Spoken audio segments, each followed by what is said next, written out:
What's up, young bucks, old goats? What's happening? How's it going? How you doing? I'm doing, bro. It's Friday night. We haven't been out here in a while. It's NFL kind of mid-season time. We don't have a true mid-season anymore right now with the Hey? odd number of games. Yeah. And some people have had their buys, some people haven't had their buys. So this is kind of as close as you can get to a mid-season report. So we're gonna look at that mid-season report for the teams, look at some stats, playoff scenarios, even though we're a long way away from that. Want to look at this Jim Harbaugh situation, want to look at the Josh McDaniels firing, because anytime a Patriot or former Patriot, fuck it, that guy's a Patriot. I mean, he's been other things, but he's always going to be a Patriot. Anytime I can kick one of those guys when they're down, I'll kick them, and I'll kick Belichick too. We'll try to squeeze him in if we can, because he's not been doing well either. Yeah, that's always a pleasure. So, without further ado, yeah, go ahead, Bum. What do you got? But before we get started, it's Veterans Day weekend, and a shout out to all the veterans who have served the country and continue to serve the country. Salute. Thank you. Absolutely. Salute to all those guys, active and former. Without those people, we're nothing. So, absolutely. And that's today, right? I think technically it's Monday, but they celebrate it really this, from today through Monday. Okay, cool. Yeah, I know the kids were off of school today. All right, let's see here.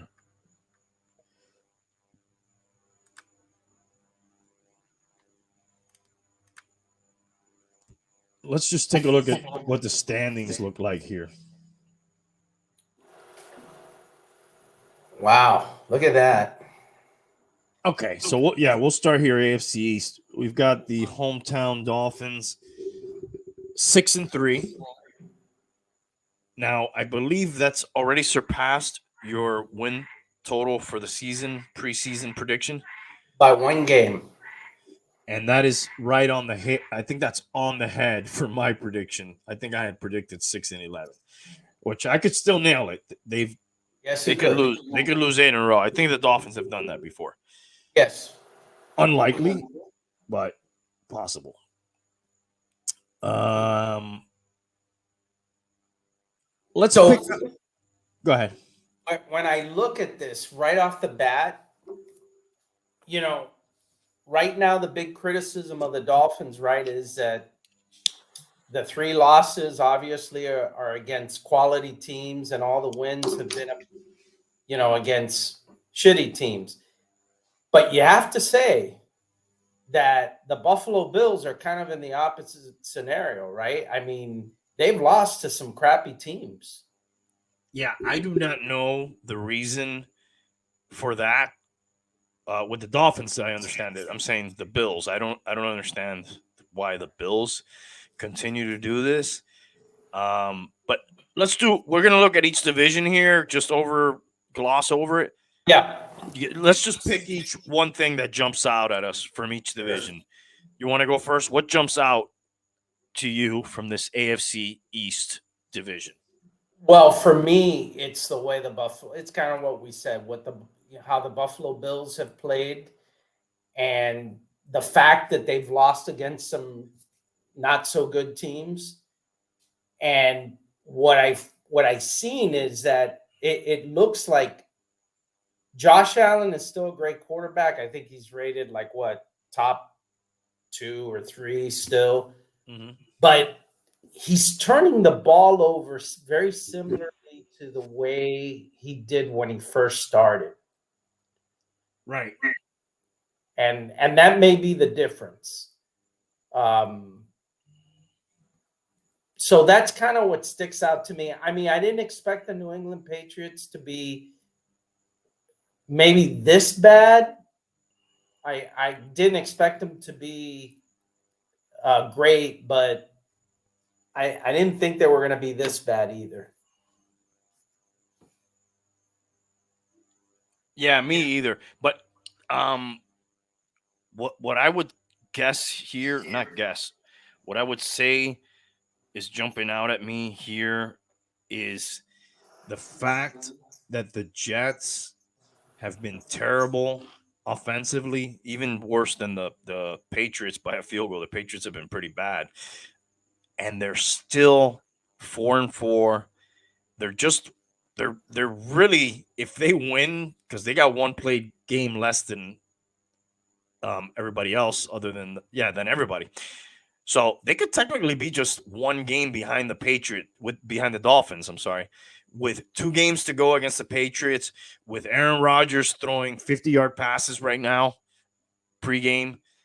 That prediction of mine from preseason may still come true, which is that the Jets win this division. I could still see that somehow. Call me crazy. But are you factoring in the craziness if Rodgers comes back? Is that how you expect them to win it, or you're saying it without Rodgers? No. I'm tying in the fact that right now they're 4-4 with this terrible offense, and Rodgers is kind of like looking like he may be back at some point.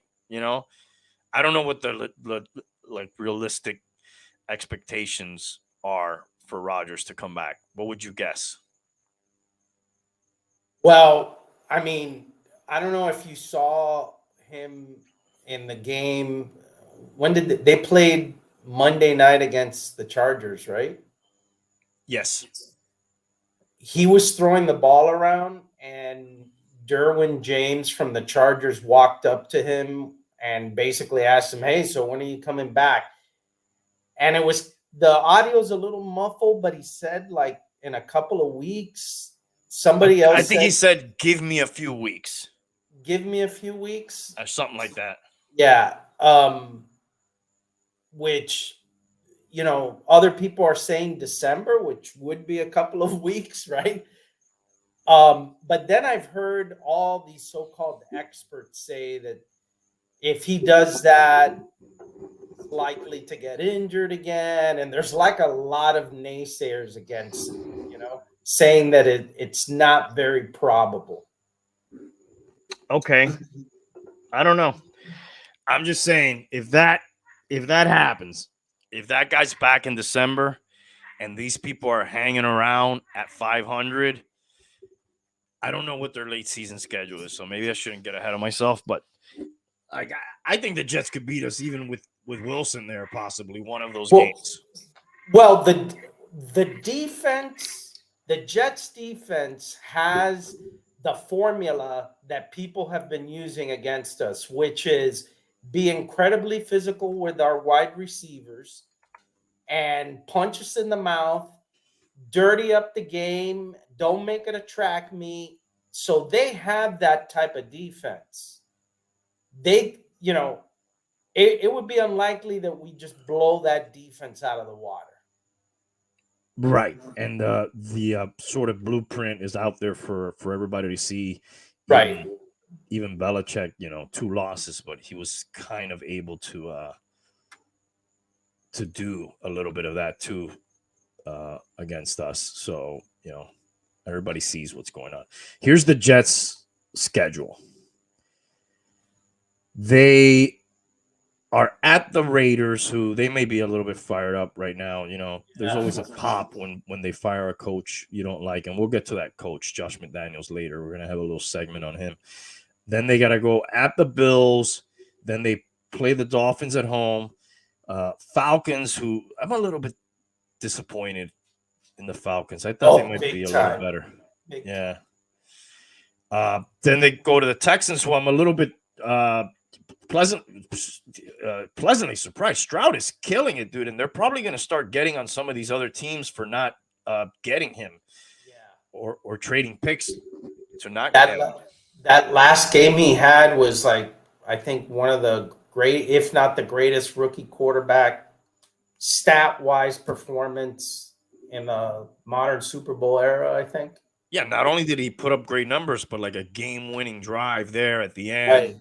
It was just was just great. So they got him. Then the Dolphins again. We're in December. Who knows, dude? December 17th. Maybe Aaron Rodgers is in there for that game. And then Commanders, Browns, Patriots, Browns, Panther. Oh, what am I at? Wait. Oh wait, I'm in preseason next year. Sorry, I went too far. So, I mean, let's face it, the toughest teams there should be the Bills and the Dolphins, right? yeah, but these last 3 games are very winnable. Commanders, Exactly. Browns, Patriots. And even before that, with the Raiders is certainly a possibility. Mm-hmm. I mean, the Falcons are a possibility. They already beat the Jets. I mean, the Bills. All right, we got sidetracked there, but that's what jumps out at me, that those guys are hanging around and people are talking about maybe Rodgers can come back. Yeah, and they have the same. What's their division? Well, they're 1-1 in the division. Wow, how the hell are the Patriots 2-2 in the division? Anyways, that's the only 2 games they've won. They've beat the Jets and they beat the Bills, right? Wow, so that's what it is. Okay, let's go to the AFC North here. Yeah. AFC North, we have the Ravens are atop the AFC North here with 7-2. Then everybody else is 5-3, man. Have the Ravens did a dolphin, so to speak, in that division? I mean, I haven't seen all of their opponents, but have they beaten a really good team? I don't know, but I keep hearing we can look at their schedule. I keep hearing like MVP talk for Lamar, and I kind of looked at his numbers. They were a little bit underwhelming, and he only has like 9 touchdown passes. Well, yeah, and he hasn't been able to, he hasn't needed to put the whole team on his back this year. They've distributed the ball, they've ran the football a lot, with not just him running the football. That guy Gus Edwards and some of those other guys, he's had help, I guess is what I'm saying. So it hasn't been one of those seasons he's had to rush for 150 yards and throw for 2 touchdowns, and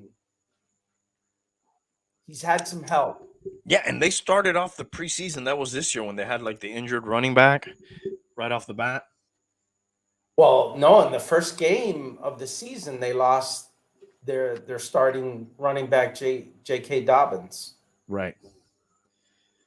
That was a regular season. Okay. So here's sort of who they beat. They've beaten the Texans, Cincy. The Bengals when they were struggling. Yep. They lost in OT to the Colts. They sort of whitewashed the well, not whitewashed, but pretty handily beat the Browns. Lost to the Steelers. I saw that game. They should have won that game. Harbaugh, I think, messed up that game. I've seen that guy do a lot of questionable stuff the few times that I see him. I know he's well regarded and everything, but he takes a lot of chances. He takes he has way too much confidence, I think, in some scenarios, 4th downs and 4th and goals and things like that. Where I think we talked about it last year when we beat them, that there was some questionable. He may have led us into that game, right? Yeah, and he did that in this Steeler game. He let them in that game. So they beat the is that twice that they beat the Titans? No. Yeah, they beat the Titans twice. Is that twice? I may be getting ahead of myself. Not in their division. Week 6. No. Okay, that's just once. Right, different division. So they beat them. Then this is the game where I guess people started downing the Lions. They really killed the Lions. Yeah. I mean, so that was considered a good team. Yeah, I guess the Bengals and the Lions are their signature wins so far. They beat the Seahawks, who had a winning record. They crushed them, actually. Yeah. So they kind of been they I wouldn't say they've been doing a Dolphin thing here. So What Wow. jumps out of you there? Well, that the Bengals started off so crappy, they are getting better. And I would assume that they're technically the most dynamic team, right? I mean, good Yeah. quarterback, Great great receivers. decent running game. Their defense has gotten a little better. So you would think this is Ravens and Bengals in here with the Bengals playing catch up, but Yeah, I mean, the Ravens look kind of like the total package here. Their defense is really good. The offense is putting up, I mean, they have 239 points that they've put up. That's just like, you know, 40 points less than the Dolphins have, 46 in 9 games. What is that? Like 5 points. I guess, yeah, it's a little bit less, but still pretty good. And then I'm surprised the Steelers are 5-3. I'm surprised the Browns are 5-3. I guess yes. anything could happen there. Yeah, that would be the second thing that jumps out at me, that the rest of the division is 5-3 and it's pretty competitive. Yeah. And when these teams play each other, they always seem. I think most divisions are, but this one I think more than others. I feel like these guys always, no matter what, sometimes what the records are, they play each other tough. The black and blue division. Mm-hmm. And then the AFC suck. AFC South. You got the Jaguars atop this at 6-2, Texans 4-4, Colts 4-5, Titans 3-5. Titans went ahead and made the change. They named Will. Is it Levis or Levi's? Levis. People say Levis. I thought it was Levi, but I've heard everybody say Levis. Dude, let me tell you that guy's fucking ripped, dude. That guy has some guns on him, dude. I haven't seen a quarterback that ripped. I don't remember when. That guy's in fucking peak physical condition. So was his girlfriend. Yeah, well, former girlfriend, right? That's unfortunate. Yeah, he'll be fine. I'm sure he'll be fine. So not necessarily what jumps out at me in this division, but something I saw, somebody put up a stat and they showed the stats between Mac Jones and Trevor Lawrence, and they were kind of similar career-wise. They came in the same year, I believe. Okay. Like all the numbers were pretty similar, and they were saying, granted, I think this was a Patriots page I read this on, but still, they were like, why does Mac Jones get so much shit? And they're talking about, this guy's so great. I mean, the only explanation I thought was, well, this guy had that Urban Meyer douche, for 1 year that almost ruined him, and now he's trending up. He's doing good now, and Mac's been with arguably one of the, the best coach in NFL history, and he still hasn't been able. He's sort of going the other way. He seems to be getting worse every year. I will tell you what sticks out in this for me here. We usually think of this division as suck ass, but if this has all of these teams have potentially a very good quarterback, right? So, the Colts were doing pretty well when they had that guy, Anthony, what's his name? Richardson. Yes. That guy looked fucking badass when he was playing. Mm-hmm. He got hurt, but the future looks good there. We already talked about CJ Stroud. Will Levis and his guns could potentially be a problem? They already have sunshine on the Jaguars. I mean, this is one of the few divisions, I think, where there's like a potentially solid young quarterback here for the future, right? Granted, a lot of things could still happen, but it looks promising, Yeah, this division has a potential to be set at quarterback for some time, which we can't say the same for the one that we just talked about, other than maybe Lamar and Burrow, because it's kind of shaky in Cleveland and Pittsburgh, and it's shaky in the AFC East as well. So yeah, you're right. That is true. I guess other than what I said, what would jump out to me here is I, I I didn't expect Stroud and the Texans to be, they're 4-4. They're not setting the world on fire, but still, for a rookie quarterback, Yep. his performances and that team, pretty impressive. Well, again, the veteran quarterback here is Sunshine. He's in his second year. Right.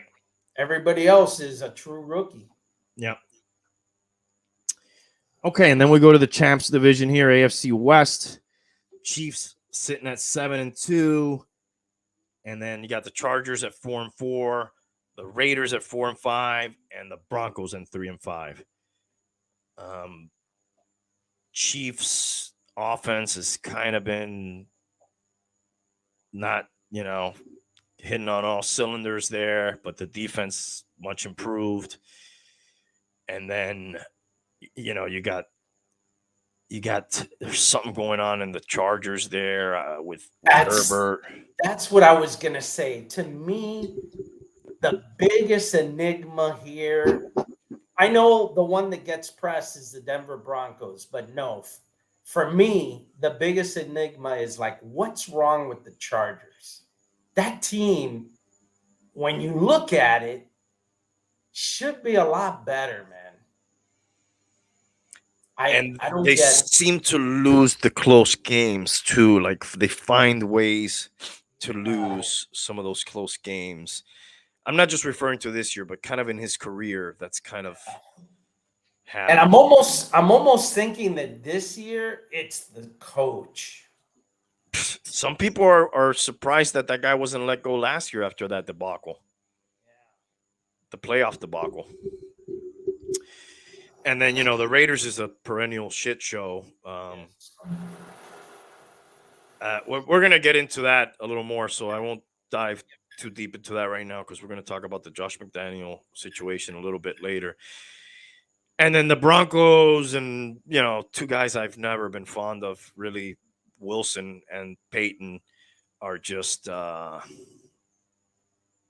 don't know. How long do you think that guy's going to last there?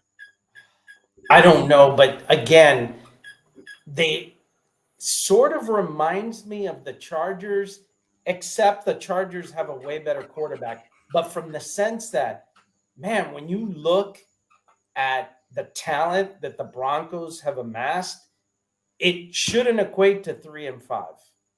Mm-hmm. I mean, man, they got Jerry Jeudy, Cortland Sutton. They have the running back Javonte Williams.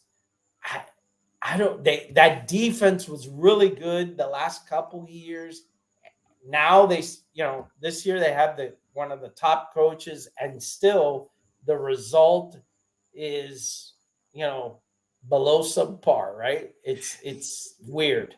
And does that reflect on the coaching more than anything else? Or I mean, I know they weren't great last year either with Hackett. I just kind of see sometimes these coaches who are, granted guru status, and sometimes they'll step away for a little bit, or even they don't step away, and then really fast the game will pass them by and they'll get humbled.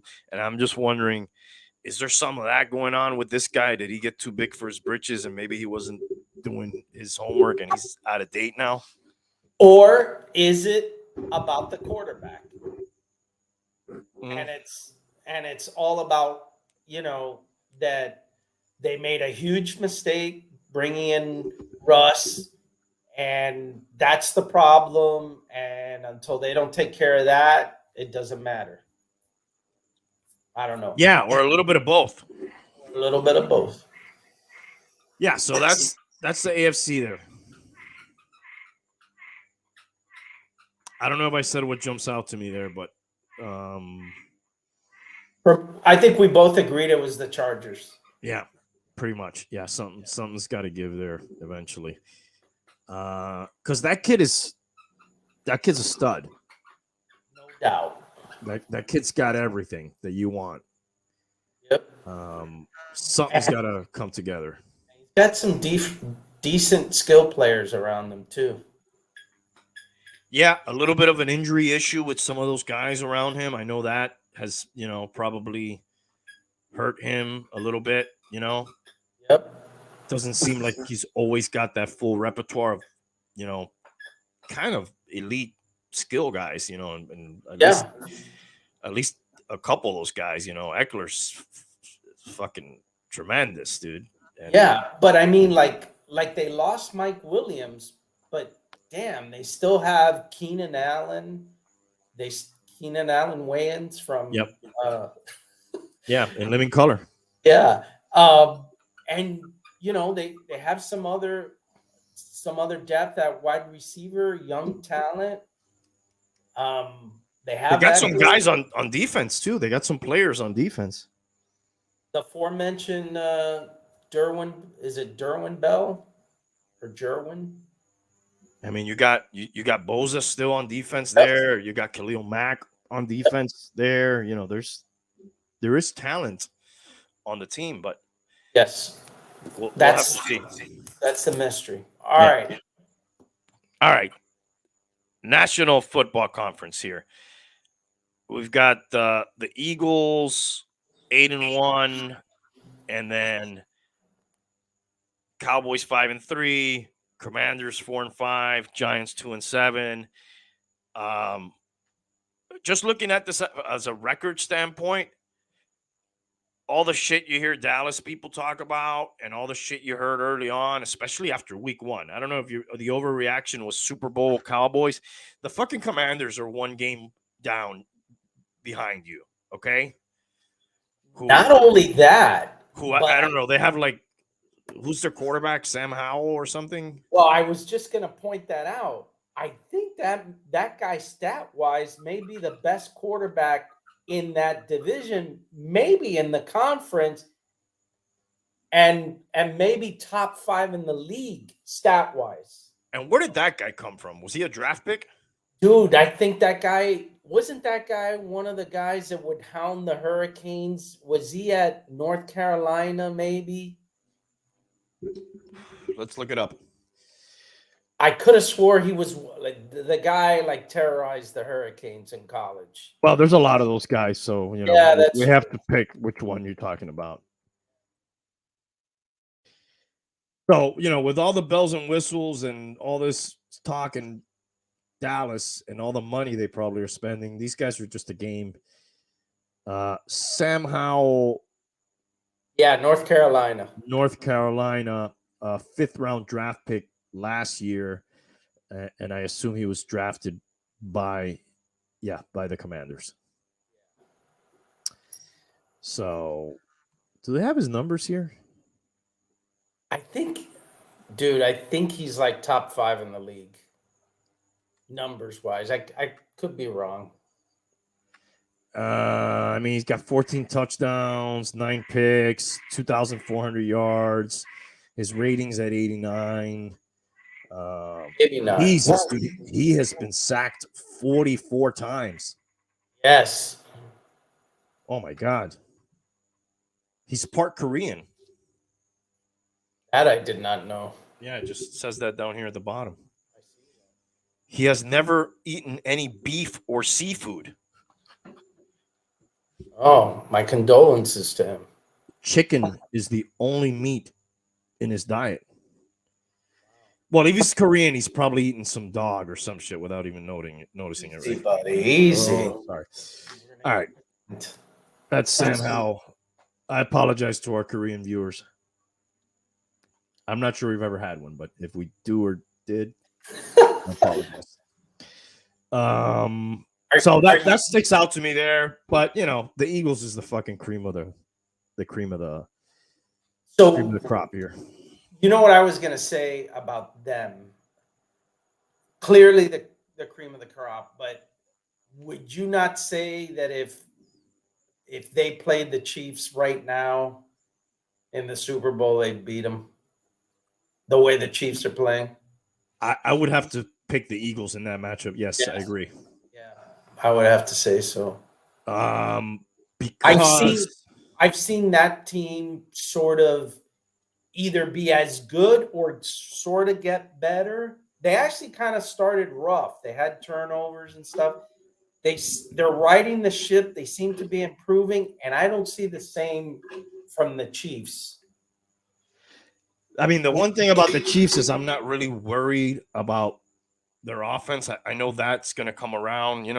and you have that guy. He's gonna find a way, and they're gonna figure it out. The defense is what kind of is tilting it, their way. With now they can also rely on that defense a little bit. But I do like the physicality of the Eagles, and that damn, if they get in a 4th and 1, that damn play's unstoppable. And They're going to review that after the season. yeah, and I'm sure they'll probably outlaw it or something. But I haven't seen. Has there been a lot of injuries that out of that play? I don't know why it needs to be reviewed because I haven't heard injuries. I haven't heard of any illegal procedure because of it, but somebody's complaining. Well, if it's people that can't stop it that complaining, I'm like, fuck you. Come up with a way to stop it. That's football. If there's like concussions and other injuries that are higher because of it, then I understand, why you'd want to look at it. What about the Dallas Cowboys, the great pretenders? Just perennial pretenders. Sound familiar? With a rabid fan base trying desperately to recapture 90s glory, and that's never coming. Not at least with this incarnation. Sounds familiar. Well, it does sound familiar, except that when you look at sort of their history, not a Hall of Fame quarterback, Dak Prescott, but solid starter, I would say. Solid NFL starter. Romo, solid NFL starter. But they're all chokers, aren't they? They're all chokers. They all kind of have that trait. Before that, even I don't know who came immediately before that. There must have been somebody after Bledsoe, but they always kind of have like a solid starter, and they still, which we haven't had that.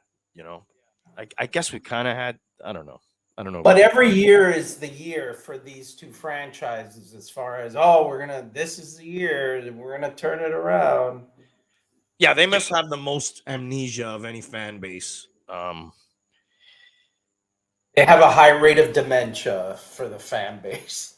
Yeah, and a lot of those people have stuck around, because it's been, what, 30 years already since their heyday? Well, I always heard, and I don't know what the statistics are now, but I always heard that the Dallas Cowboys and the Miami Dolphins were, two of the franchises that were certainly on the international level very well represented or very well liked. They traveled well, but I don't know, man, because we've been to the stadium when the freaking Patriot fans show up or the Pittsburgh Steelers. Man, I think those, when I think about traveling fans, that's what I think of. Yeah, it also is kind of, we've talked about this at the stadium too. It's a different thing. Like if you're a fan of an outside team, you probably, if you have Miami on the schedule, you'll plan a trip around going to Miami because it's kind of a cool place and there's stuff to do, So I don't know. Are those Steelers fans traveling to Indianapolis, for example, a lot? Probably. It's close by, so probably. But they do, yeah, I would say they travel. But fuck, man, there's always a lot of fans from other teams at the Dolphin Stadium. Yes. But it seems like those two in particular, well, and then on top of that, the Pittsburgh and New England have so many Super Bowls, right? I mean, there's just fans because of that, right? Yeah, those are sort of signature NFL franchises, which it's it's kind of sad what's happened to Washington. That was another signature NFL franchise. Great teams and different eras, and great uniform colors and just, another one of those teams, and they've kind of fallen off so badly from their heyday. So to finish off the NFC East, the Giants, tremendous debacle. I think it's pretty much the end of the Daniel Jones experiment, or at least it's going to have to be for Brian Fatball, because that guy's got he was the darling of coaching last year, and now he's like the crap. Maybe they called the wrong Brian, dude. Do you think they called the wrong Brian? Maybe so. I don't know. The other Brian is dialing up blitzes at an astronomical rate over there in Minnesota. That guy blitzes on every down. He fell in love with that shit. Tremendous disappointment, Giants. That's an ACL for Daniel Jones, right? Out for the year? Yeah, he's out for the year. Yeah, very disappointing. They fooled me. I thought they'd be decent. Yeah. Okay, NFC North. Lions are atop there. That's not a sight you see often. I don't know. When's the last time you saw them at the top at midseason? I don't know, but I like the Lions, and I like Dan Campbell. I could root for that team. I was kind of digging the Vikings in this division this year. Obviously now with the hairless cat at quarterback and Cousins out for the year, right? Cousins as well. Yeah, Achilles. Yeah, not so and much. By the way, Cam Akers blew his other Achilles last game. Yes. Oh wow! If you remember him, he blew his Achilles with the Rams, and he was the guy that recovered from an Achilles the quickest so far. But he blew the other one away. And I also mentioned to you that it seems to me that people are blowing their Achilles a lot.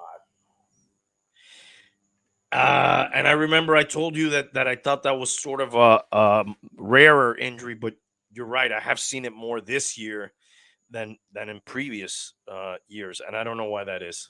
Oh my God! And for that team, they had like back-to-back Achilles injuries from one. I don't think it was the same game. It may have been 1 week after or something. Right. Now, who's going to be toting the rock there now? The Vikings? Yeah. It's the hairless cat. No. Running the ball. Madison. Madison is still there, and they have a Ty Chandler, I think. All right, so they're in trouble. You know what's the other thing that sticks out here big time, though? The Green Bay Packers and Jordan Love. Wow. Right now, it's looking like they made a mistake letting Rodgers go. Or drafting Love.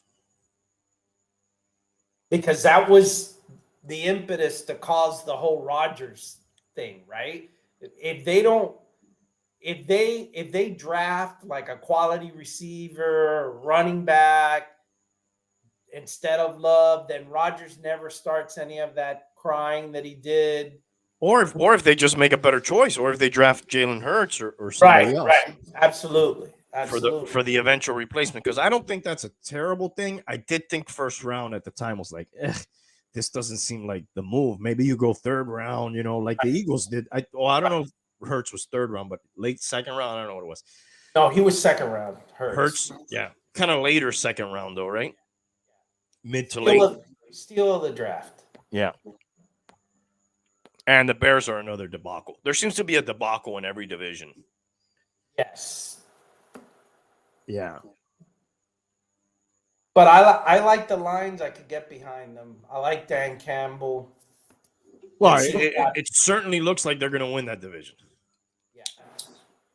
I don't see how, it would have to be a pretty big collapse for the Vikings with like a third string or second string quarterback and, running backs out to do it or for Jordan Love.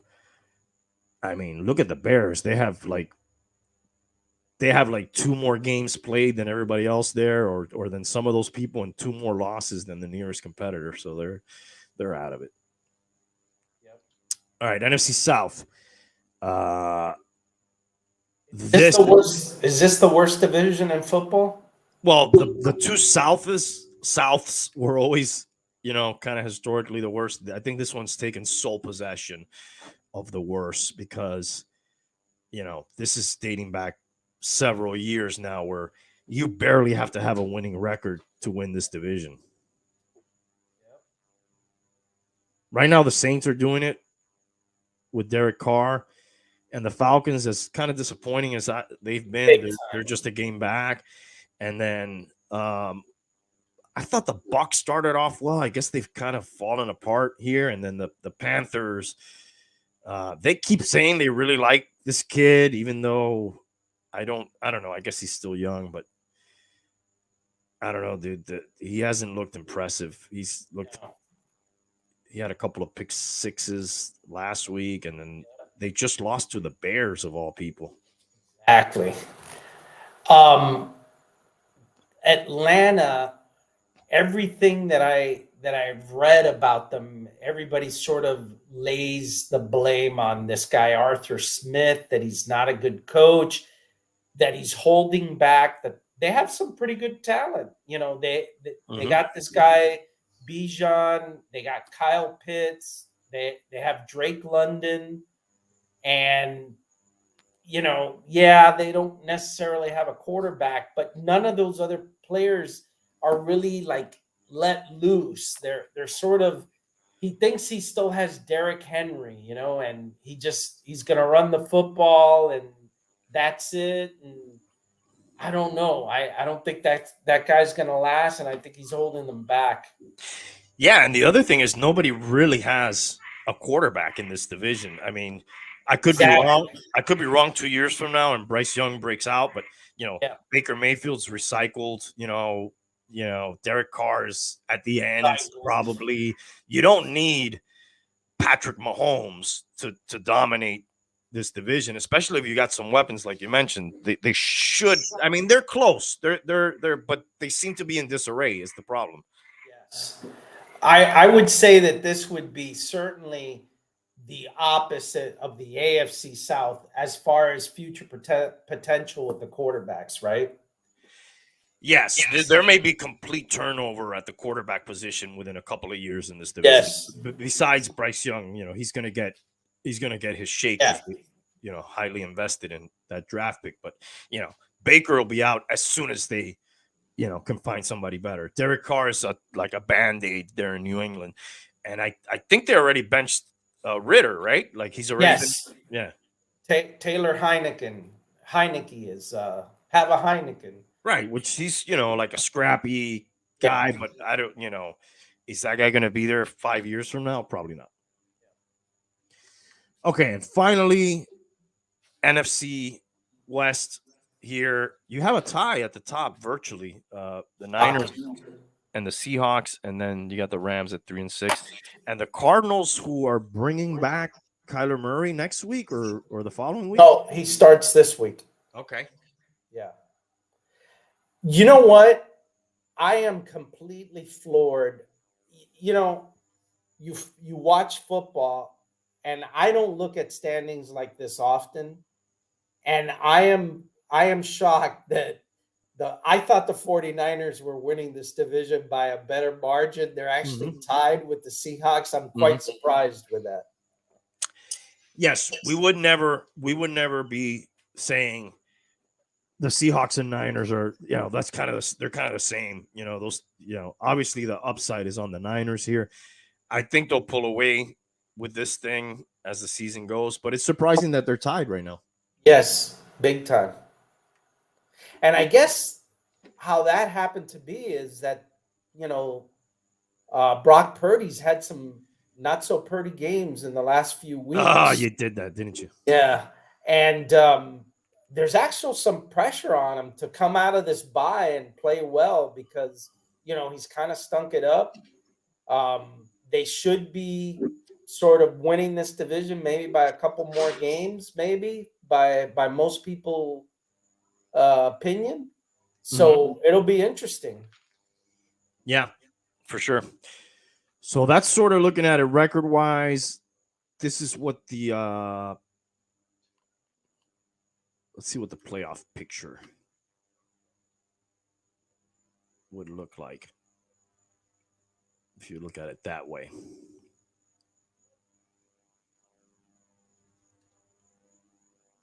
Have you caught any NBA action, by the way, while I'm waiting for my screen to load here?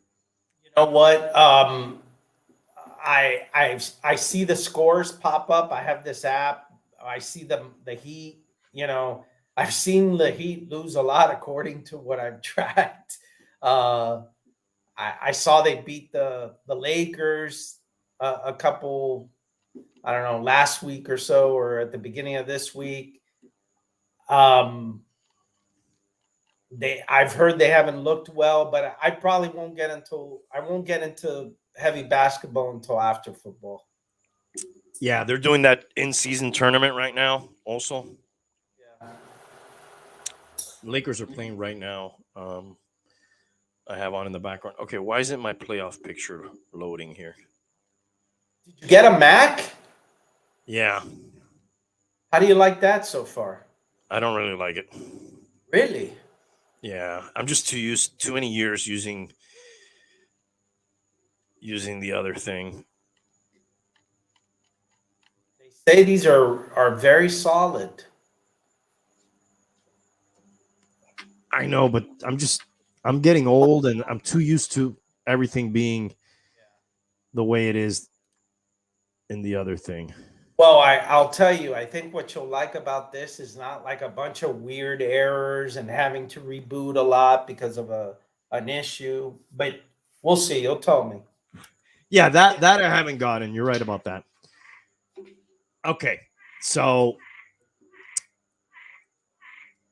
that's the AFC playoff picture. Wow, the Dolphins at 4.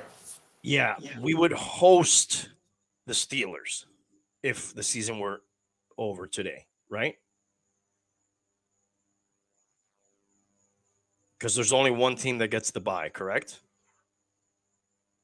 One team gets the bye. So the Chiefs would have the bye. The Ravens would host the Bengals. The Jaguars would host the Browns, and we would host the Steelers. Is the way that would shake out if the season ended today. Yeah, so the weakest division winner plays the worst wild card. Is that what it is? Yeah. No. Yeah. I think it's just straight up 2 versus 7, 3 versus 6, 4 versus 5. Yeah, I believe it's just based on seeding. Then in the second round, I think is when you get into those type of scenarios. It like reseeds. It's not like a bracket in the second round. So then it would be like the Chiefs would play the worst remaining team, which if all the home teams won would be the Dolphins. So say Ravens, Jaguars, Dolphins win, then we would be the weakest remaining, and then we would play the Chiefs, and then the Ravens would play the Jaguars. But there's a long way to go. Yes, there is. That's just kind of for shits and giggles what it would look like today. And then in the NFC side, this is what you're looking at here. Lions with the second seed. They would be playing the Vikings. And this is a marquee matchup. You'd have the nine. Well, it wasn't much of a matchup last time, but you'd have at least the name. It's a marquee matchup. The Niners hosting the Cowboys, and then the Saints Seahawks.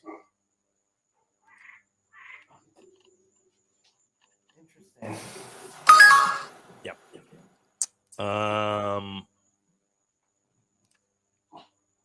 All right, I'm going to scroll through this. I mean, we kind of hit on all the teams, but here's just some grades. We'll kind of glaze over these real quick. This is that article you sent me. And do they rank these in order of worst to best grade? No, I think they may go alphabetical. Okay, so they're giving the Cardinals a D. I'm sorry, I just got a little breaking update here. Saints wide receiver Michael Thomas was seen being escorted from his home by Kenner Police Department after an altercation with another individual. Oh my God, that guy's falling off, huh? Apparently so. And Kenner was an old toy company. I don't really know where Kenner is. I guess it's a city in New Orleans. All right. The Falcons have been giving a C minus. Is that where we started? We'll start with the Cardinals with a D. Okay. Yeah. But I guess they're it's an alphabetical order by city. The but Cardinals are. Yeah. right, and they're 1-8, so I guess they do want to. But dude, the hairless cat had some competitive games. Joshua Dobbs, and he pulled off the victory, even though he had like a bunch of mistakes with the Vikings. But he had just been there like 3 days, and then he I think he had a game-winning drive for them. Yes, And did you know that the hairless cat Joshua Dobbs is a fucking rocket scientist? is yes, Holy shit, man! yeah. I remember first time we saw that guy was we were at Manny's house for it wasn't a playoff game, it was a virtual playoff game. Titans Yes, versus I can't remember who they're playing now. Jags. Maybe, yeah. And they did lose that game. He didn't do much that game, but that's the first time I remember seeing that guy. But he's bounced around a bit. Like 7 teams in 2 years or something? Yeah, because after the Titans, I think he might have gone somewhere else, and then the Cardinals, and now the Vikings. And didn't he do like a stop at Pittsburgh, maybe? I don't know. He's been It's around. a lot of teams, yeah. Yeah. They're giving the Ravens an A+. Okay.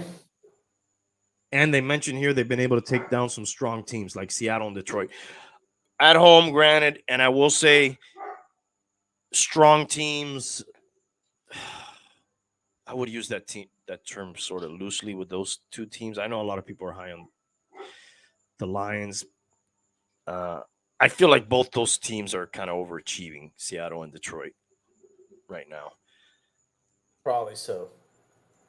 Let's see what they give the Bills. This will be surprising. C+. All right. That may even be kind. Oh, wow. Look what it says. Is the problem Ken Dorsey isn't Brian Dable? Or does it go deeper? I got to tell you, man, I think it has a lot to do with some of Josh Allen's decisions. But maybe that's because the offensive coordinator's putting him in a bad place. I would almost draw some parallels to Herbert here with Allen, the guy who has all the tools and just something seems to happen quite often. A lot of times turnovers with both those guys.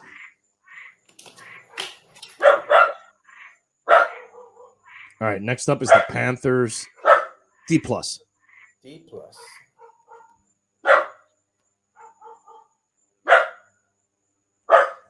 Frank Reich.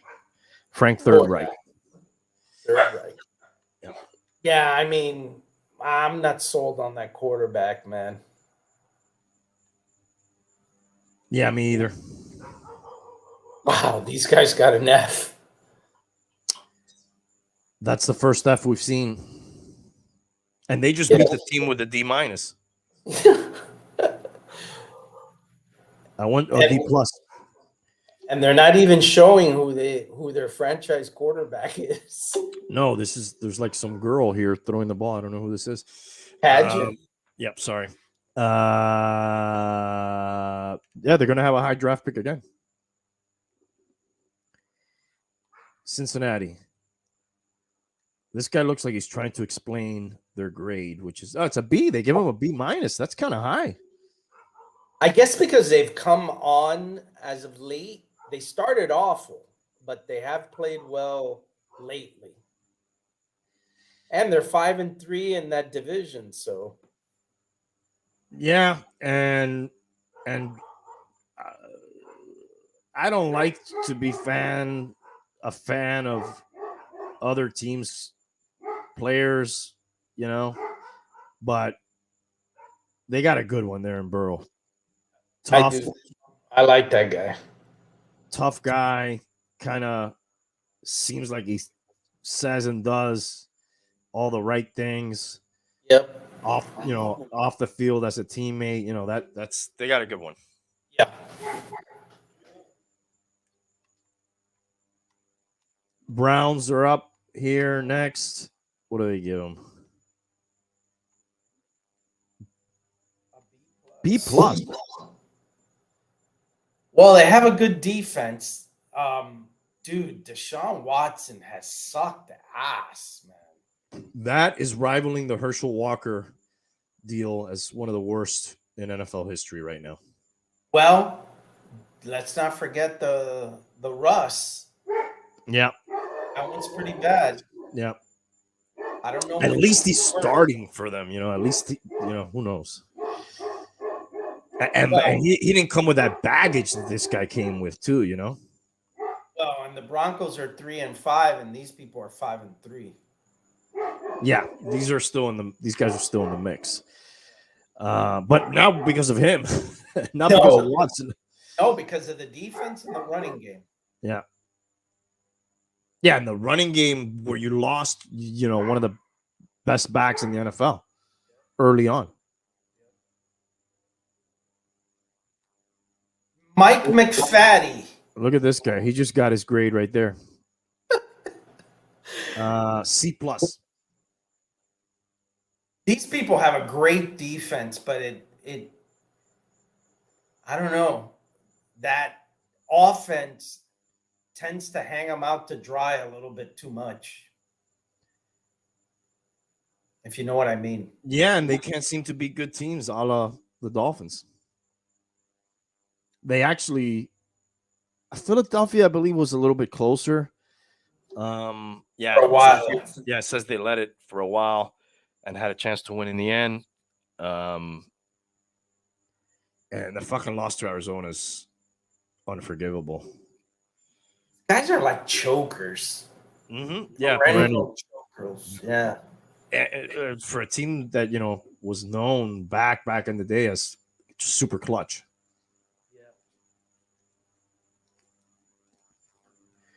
It's probably a bad sign when they show the coach handshaking with a player from another team.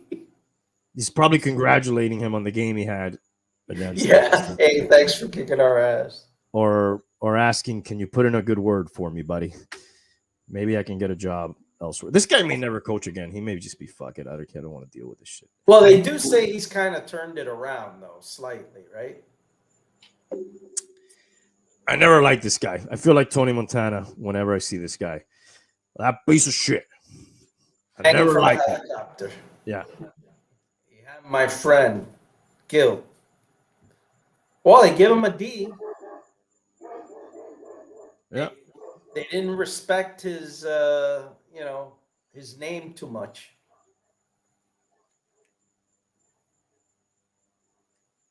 The Lakers are losing to Phoenix in one of these NBA tournament games here by about 10 in the third quarter. What's Lions? I don't know about that look. I don't think I could pull off that look this guy's got going on. Beanie and a cut-off midriff shirt. And it's probably like 40 degrees. Yeah, I couldn't pull it off in the summer, much less in the fucking cold. I would look terrible and be freezing. Dan Campbell, dude. Fucking soup. B plus, they're giving him. I can't disagree. I have to tell you that when I saw these grades, I felt like, kind of close. I thought they didn't really give any extra to any team based on who the coach was or the quarterback. It felt pretty fair. Pretty objective. Yeah, for the most part. I know you're a big fan of these lists. Yeah, I usually like disagree vehemently with a lot of them, but this one seems pretty decent so far. This is a sidebar to our later conversation. It's going to come up, but do you think a lot of teams drop the ball with not giving interim coaches a chance to become the permanent coach? And maybe it's a stigma or a sign that you're not trying to find the best available coach. There seems to be Yeah, I know what you mean. a lot of guys, and I'm not saying that the Dolphins should have kept Campbell, even though I kind of liked him. He started off good, and then whatever. And he started off bad here. I mean, they gave him a real shot to turn it around. But I noticed a lot of guys that are head coaching that were one-time interim coaches, but their success didn't come with the team that made them an interim. Yes. It comes later. Didn't that happen to us also with Todd Bowles? Yeah, I believe Bowles was an interim here. I know, was Vance Joseph also, or was that just defensive coordinator? I think he may have been just a defensive coordinator. Okay.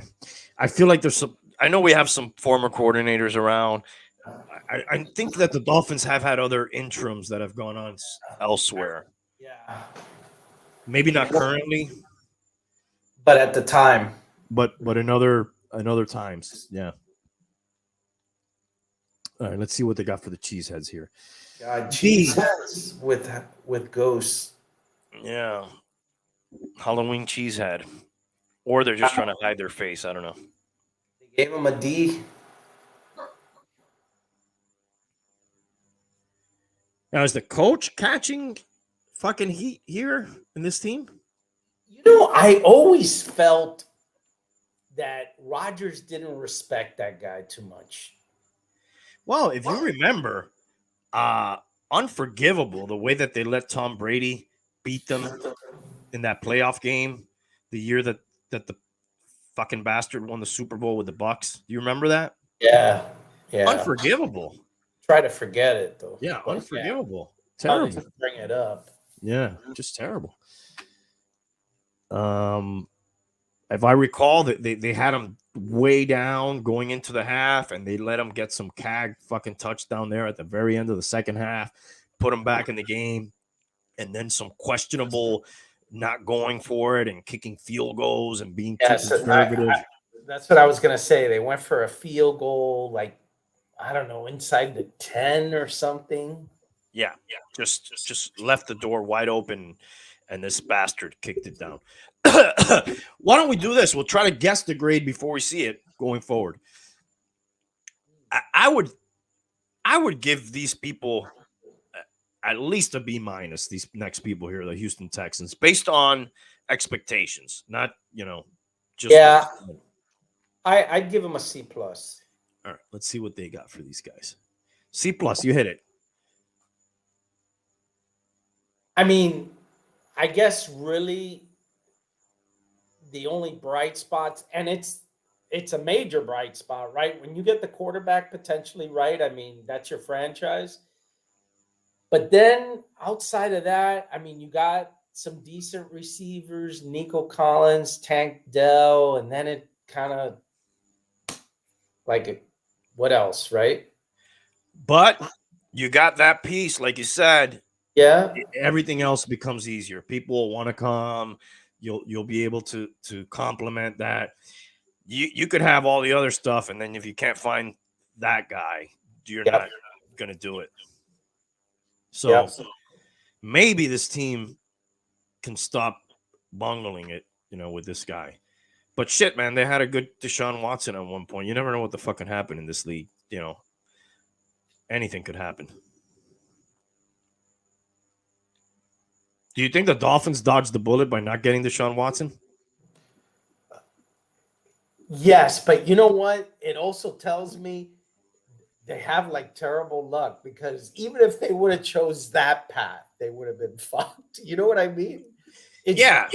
It's kind of similar to the year that they drafted Ted Ginn and everybody wanted them to draft the quarterback from Notre Dame. What was his name? Good looking kid is now like on all. Oh yeah, he was Brady Brady Quinn. Quinn. Yeah, the Browns got him. Yes, and he ended up to be a disaster. Yes. There was the Drew Brees situation. Yes. Yeah. All right. So next up here's the Colts. It's almost a similar situation, you know. I think they got potentially the quarterback part right, but what else is happening there? I'll say a C. Yeah, I was gonna say C- on this. I don't think that guy's at the level of this Stroud guy, but definitely looks like if he can get healthy, he can be a guy they can have for a while. Yeah. C-. You got it. He showed flashes and a penchant for being injured. Had a penchant for buggery. And what they mention here is probably what I really would have given them is incomplete. What is buggery? Oh, injury bug? I don't know. That was from Austin Powers. Oh, okay. It's not mine, I swear. Okay, the Jaguars. And the coach I wanted. Yes. Doug I would have Peterson. liked this guy. Yeah. I got to tell you, though, I do distrust people that wear visors. Yeah, Steve Spurrier. Yeah, Josh McDaniels. The Bears had a guy, and I believe he was bald too, which is like a double. Yeah, that's faux like pas. that's just stupid. You're just highlighting, your worst feature there. and you're getting your head burnt. Yeah. The whole reason In a place where you don't have protection.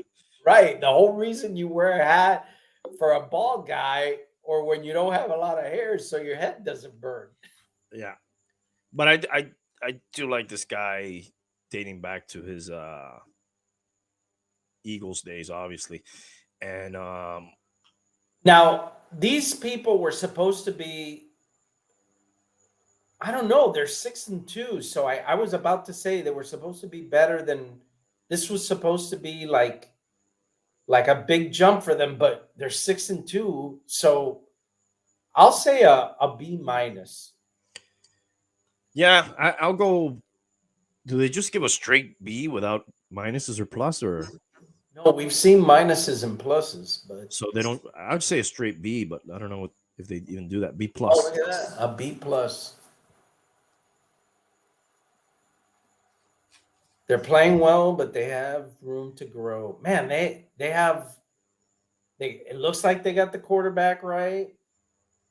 They have a good set of receivers there. A decent running back. Etienne's pretty good, right? Yeah, he's doing really well.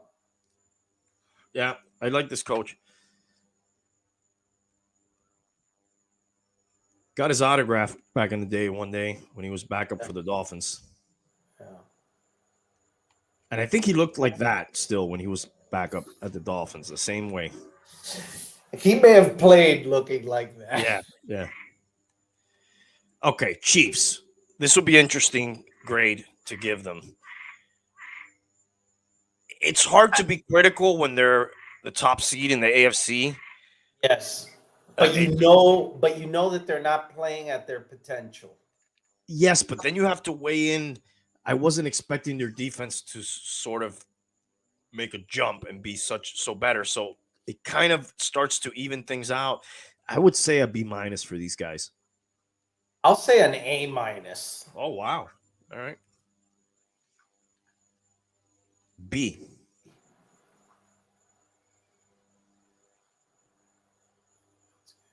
Could simply be a vibe, but his team isn't as rock solid as other KC squads in recent years. Yeah, I just think the wild card there is the way that the defense is playing. That'll take some pressure off. I think I've said this before, and I'll say it again. They look to have that same situation with the receivers that New England did, where no one guy is really like a top guy.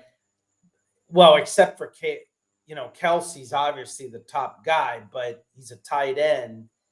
And then there's just a bunch of other guys, and one guy will play good one week, and then the other guy won't. Like, you'll be completely. I don't know if that hurts them or not. I don't know.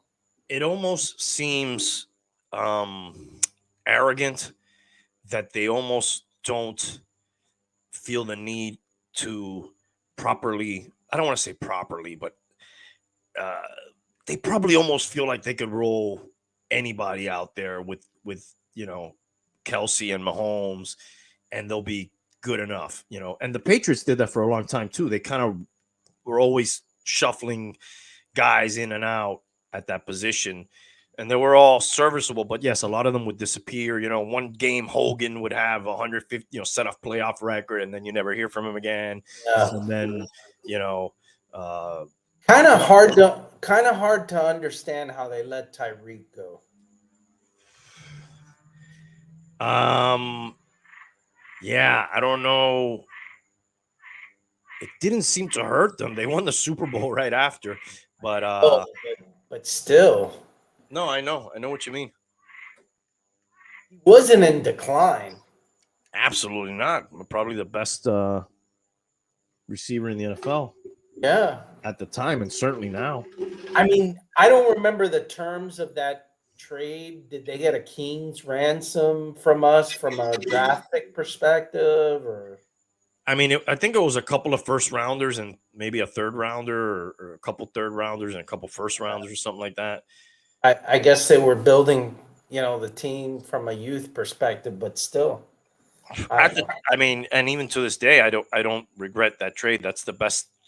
If that guy is not on this team, I don't know what this team is. Put it that way. It would be. I would think it would closely resemble what it's been in previous years, before all this. The 500 record, or just a game under 500, losing at times to crappy teams. That's probably what it would be, I think, at minimum, right? Yeah, what it is now is, I guess, we're beating the teams we're supposed to beat, and we're just not able to make the jump to beat the other teams. Exactly. Yeah. Raiders. Okay, Jesus. Now look at this guy. The fact that they put this guy here now says a lot. His haircut is an F. That is for sure. Now, I believe is this guy a bachelor? Dude, they showed him with the hottest shit chick. I know. That's why I'm bringing it up. Probably is. Now, and then I started thinking about these chicks, and like none of these chicks tell this guy, hey, dude, or do these chicks say, it's better for this millionaire to be such a fucking dork, Or I would have thought like somewhere along the road, one of these chicks would have been like, dude, let me hook you up. Let's go over here. This is dude, not doing it. I don't know why, but you know what? When I see this guy, you know what he reminds me of? You remember the original Planet of the Apes, the orangutans? Dr. Zaius or one of those guys? Yes. Yeah, dude. There's like this orangey kind of look about him that reminds me of those guys. He's like a ginger, right? I don't know what it is. Like an albino. I don't know what it is, but he kind of reminds me of Dr. Zaius. You could see his father somewhere in there, but he doesn't really resemble his father at all. No, his father was dark hair. I mean, when he had hair. Yeah. And I could have sworn maybe a darker complexion too. Yeah. I gave up the grade here, but I'll be honest. I was thinking their grade would be like a D or something like that. At minimum a D. I'm not surprised it's an F, but I would have said a D for Yeah, sure. we're gonna get more into this team's debacles when we do the Josh McDaniels talk. Chargers. I would have to say a C minus. Yeah, C minus, and that's the kindest I can be because of the potential. Yes. And they're giving him a C. Where did Brandon Staley come from?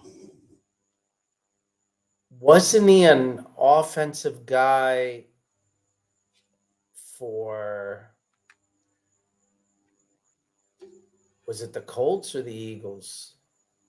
I'm not sure. Let me look that up real quick. You're gonna have to look that up. He doesn't have any Dallas connections, does he?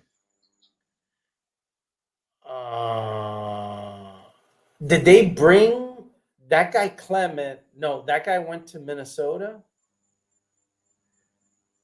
Yeah. No, not as coach. As offensive coordinator? Yes, or is he here? Oh, he could be here. You're right. That's the guy I'm thinking of.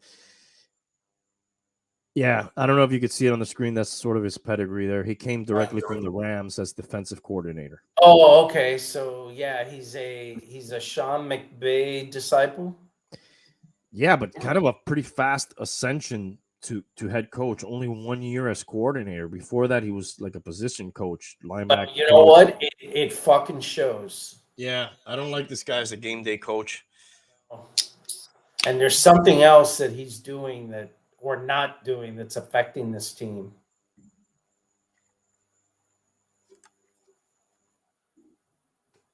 Staley was hired by the Denver Broncos as their outside. Oh, so this is a defensive guy?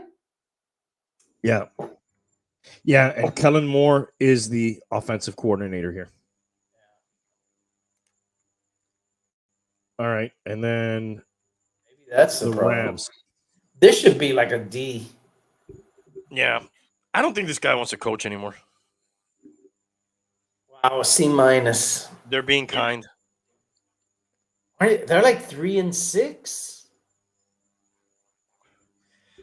2 years away from a Super Bowl, but it feels more like 20. Yes, it does. Yeah, that went downhill fast. Okay, and the team near and dear to our heart here. I don't know if it's my computer. Okay, yeah, that's a better picture. A lot of people dressed up like this guy for Halloween. Yes. What do you think about him as a coach? I think that I'm getting the feeling that some of the stuff is a little bit gimmicky. And okay. I'm feeling that the in-game adjustments, I was going to say, things are figured out or not where I would like them to be. And that's probably just a factor of inexperience at that position.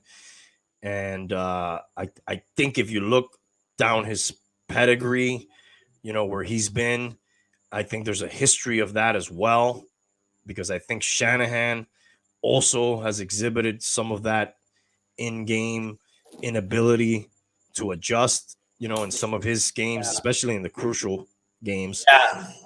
I see that, like, no half after, like in a game where they're having a tough time, I don't see much halftime adjustments. And the ones that they were able to do last week came more on the defensive side of the ball, which was good to see. The defense played really well in the Chiefs loss. And they did come back and score a couple touchdowns. But, just overall, and I'm just not focusing on that game. Just overall, that's kind of what I think. Yeah. So maybe, with a little more experience. But, I've seen a lot of game day stuff that I'm not, clock management and things like that I think is where he can improve the most.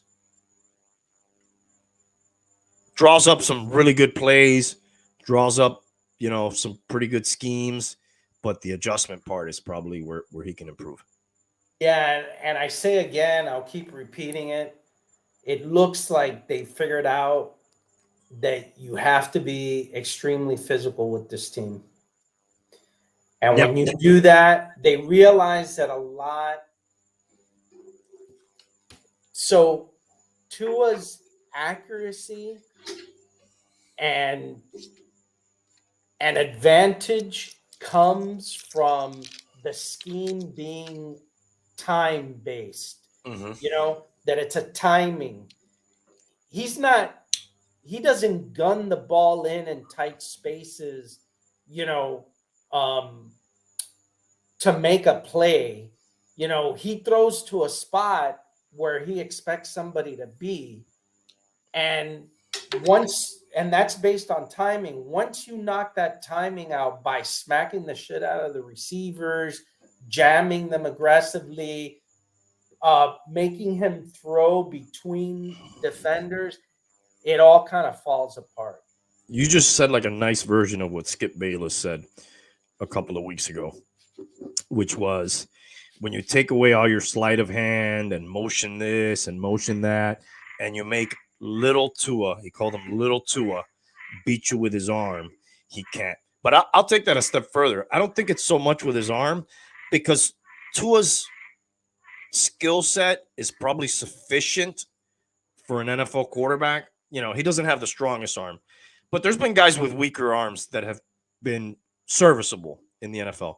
I think it's more the pressure and decision making under that pressure where he really crumbles, and that's, you know, backs up on everything that you're saying. You know, so now it's just, hey, beat me with, you know, on the fly, you know, right? Things that the greats excel at. Mahomes, that play breaks down, he's going to run around, he's going to find a way, he's going to tell somebody go here, go there. Josh Allen does it. Yes, I understand he's, you know, had some games where he hasn't done it, but I just feel like those guys are better equipped for that type of play, which happens a lot in the NFL. I mean, that's what the defense is there for, to cause chaos, and there's going to be chaos. Yeah, and most quarterbacks that run or will slide, but a lot of them, there's a time that they won't. I haven't seen that time for Tua yet, and I think there's been times that he's had to not slide, and I guess, you know, there's too much concern about injury for him to do that. But I think that there's been times that he's needed to gut one out, and I haven't seen that happen yet. Yeah, and they probably don't want him to do that with his injury history. And going back, that's the thing about Russell Wilson that I noticed since he's been a Bronco. His inability or just refusal to tuck it away and run, and that's sort of the great equalizer for a lot of these guys. And that was part of the things that one of the things that made him great in Seattle was people were afraid of that, even just the threat of that. And I don't really see him do that much anymore. Would it surprise you if he's ran for a lot more yards? What do you think? How many yards do you think he's ran? Are we talking Tua or Russell? I'm sorry, Russell. We got a little sidetracked there. Yeah. I don't know. We can look up the numbers right now. But what would you guess? How many yards has he ran for this year? Would you say 100? Russell Wilson? Yeah. 200? I would guess he's somewhere between 100 and 200.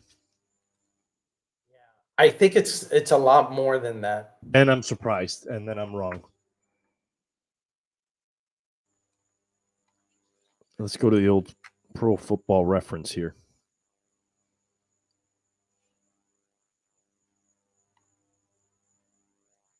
Rushing is a little bit further down.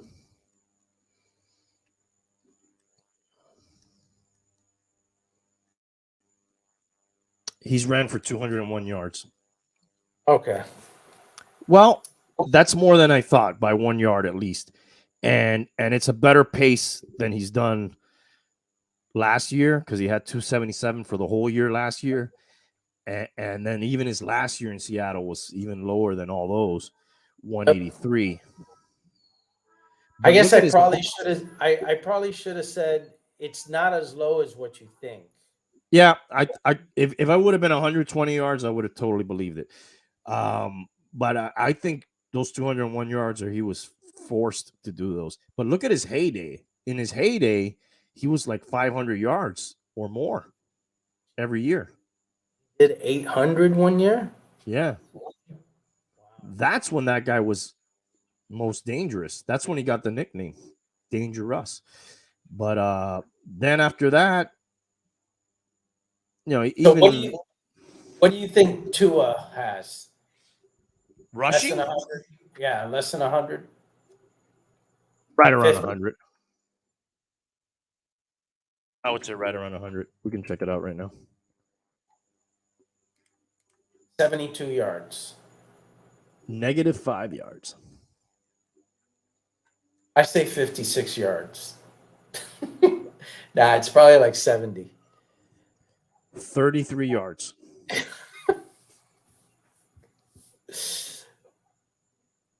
He's never had more than 128 yards rushing. He has 340 for his career. You think in college it was more than that?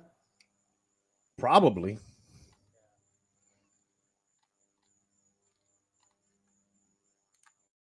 So he averages like 100 yards.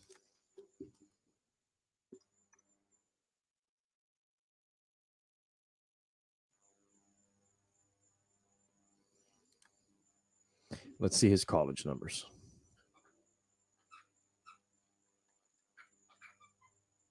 Not much more. This is an oddity. 340 yards, his career rushing total in college. And I believe that's his career rushing total right now in the NFL.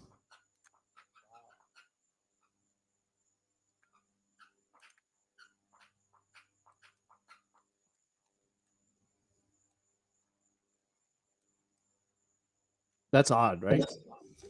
Yeah, it is. Exactly 340 yards in both his NFL and college career rushing. So that's definitely like a weapon not at his disposal. And I think the team probably prefers it that way. Yes. But I think that there's been a couple times that he's needed to kind of put his shoulder down, and it could have been the difference between keeping a drive alive or not. As far as a grade, I'll give them a C. Yeah, I got to give him at least a C because I didn't expect this team to be 6-3. Well, and it starts with this might be viewed as a controversial grade. C+. A C+. I think. And I'm assuming they say controversial because they thought they would have been graded out. Most people would have thought they would have graded out higher. Well, the two-and-on stuff, right? And the way people were talking about this team, and at one point, maybe after the first 3 games or 4 games, they were in the power rankings at number 2 or 3. People were talking MVP again. So I think these people are relatively, sane in this grade, at least. Yes, as outsiders, yeah. Dolphins have not been able to handle the good teams. All 3 losses have come in games where the Dolphins, yeah. And I would give the Vikings probably a C+. Being that they started 0-3, I'll say C-. C+. C+. They've kind of righted the ship. And without Justin Jefferson still. Yeah. Is that guy due to come back soon? Yes.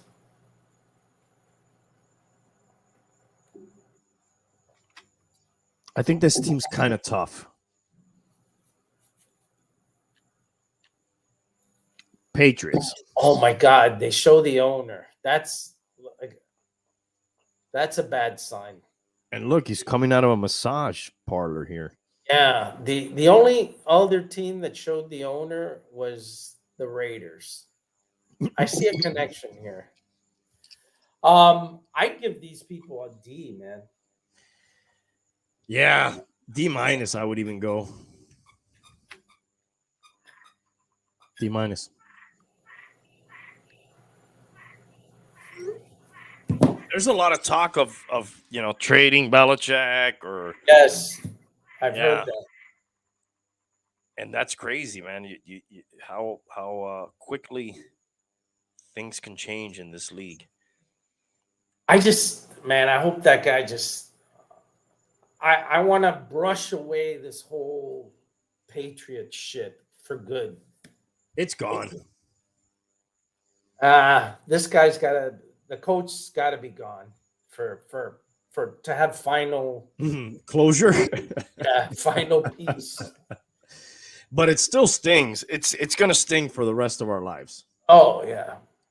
Like I don't have a short memory. That's I'll be on my deathbed and I'll still remember all the things these people did. And then this bastard going to the fucking Tampa Bay Buccaneers and winning a Super Bowl there. That's fucking insult to injury. Yes. Saints. I do like that uniform.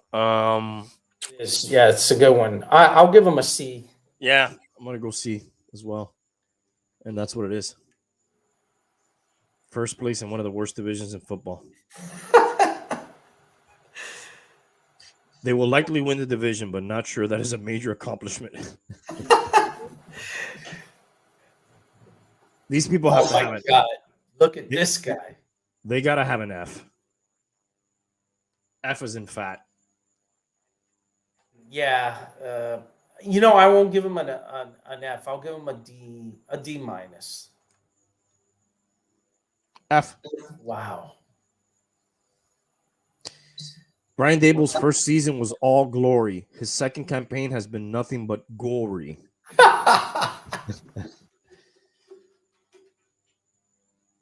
Jets are here next, and I would give them a C. Yeah, I give them a C. They've been able to kind of stop the bleeding. C plus. Would have been interesting to see this team with Rodgers all year. You would guess they would be sort of tied with the Dolphins there, probably, or if not leading the division. Heck, if they end up beating us with this bum, then God knows. Yeah. Okay, the Eagles. That's got to be an A, right? Yeah. A plus. Yeah, I'd give them an A. A plus. Team built for the playoffs. Now, I was listening to one of the candidates for, I don't know if it's Sexiest Man of the Year or NFL Sexiest Man of the Year, Jason Kelce. Yeah, Jesus. And they had him in the booth for the Thursday night game, which I watched a little bit of the replay, but I only happened to watch it. I didn't purposely watch it. I actually skipped it live because it was just such a snoozer. He was saying, I don't know how long he's been there, 5, 6, 7 years. How long has that guy been there? He's been around. And he was saying, one thing about this franchise is we always keep somebody around from, this team's been so kind of competitive for a while, and there's always somebody from the previous regime to keep the level of, I don't want to say greatness, but close to it. They've been pretty good. Like to keep some degree of continuity. Yeah, and then I thought, man, the Dolphins are the exact opposite of that. Yes, they always keep something around to keep some continuity, but it's bad continuity, and we keep some crap from before, and we never just they never just clean house. They always keep somebody good from before. We just keep somebody bad from before always. I would agree. But yeah, then if I had to pick a Super Bowl winner this year, I'm going to go with these guys, and that's an easy pick to make, I guess. But Steelers. I guess I'd give them a C minus. Yeah, that sounds right. They give them a B. You know, that's probably out of all the grades here, probably the most shocking one for me so far. This must be a Steelers Pittsburgh guy writing this article. They've been pretty sane up to this point. I mean, well, you know, they are 5-3, but man, I think that team, the offense is terrible, man. Yeah. Yeah, the Pickett guy's not looking like. No, and the play calling, that guy Matt Canada sucks, man. Where did that guy come from? God knows. From Canada. Go back to Canada. I have to give these guys a C based on just the amount of talent they have and the way that they're trending lately. I would agree. They're giving them a B minus. Yeah. I'd say these last two grades are probably more generous than I would have given. Yeah. Oh, I think at the end of the season they probably will be there or better. Oh no. Well, there goes that. You won't ever get an error message. I lost my mojo.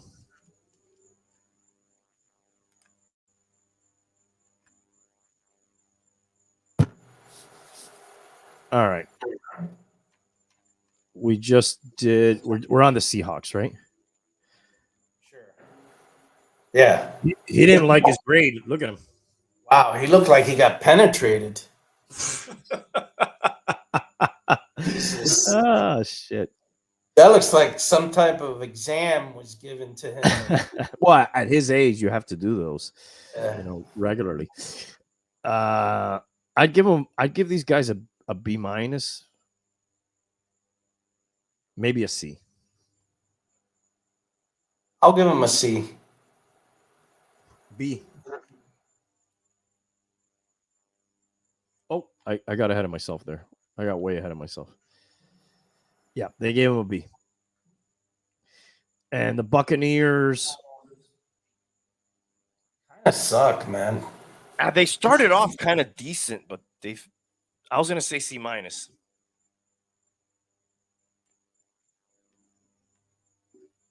Not a shocker, a D. Yeah, they started 3-1. What is this team's prospects here? I mean, they don't really have a quarterback. They still have some decent wide receivers. Their running back is not anything special. I don't know. This looks like a potential rebuild. Yep. This is a teardown. This got to be a teardown. I just don't. I'm not sure if Bowles will survive that. And here are the Titans. Look at that guy's guns, dude. Here's Will Guns. Yeah. Have guns, will travel. And I do like that uniform. Yes, I do. C minus? I don't know. Actually, dude, how many games have they won? Like 2? 3. I'll give them a D. C minus. There's talk about Vrabel to the Patriots. I was gonna say, isn't this guy kind of on the hot seat?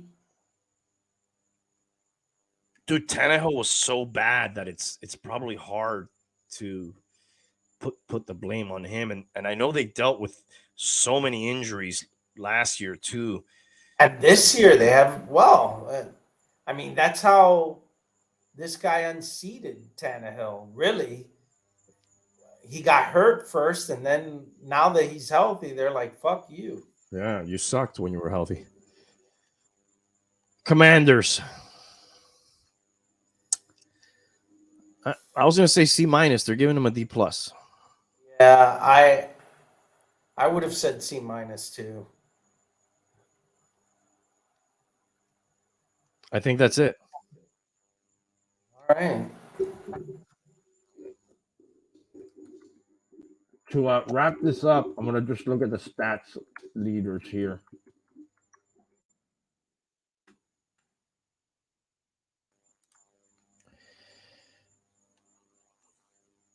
Oh my God, look who's at the top there. Look at Sam Howell. Now, this is ranking them for passing yards. So Tua's at the top with Howell second for passing yards. I guess let's just look at the main categories. Touchdown passes. Let's look at that. Tua's at the top, dude. Josh Allen's sort of right there. Kirk Cousins was right there. Kirk Cousins was having a great statistical season. Wow. You know what's interesting there? Mahomes, Allen, and Tua have thrown a lot of picks, man. Yeah, close to 10. And even Hurts. But look at Russell Wilson, 16-4. That's surprising. It is. Yeah, Hurts, 8 picks. Look at CJ Stroud, 14-1.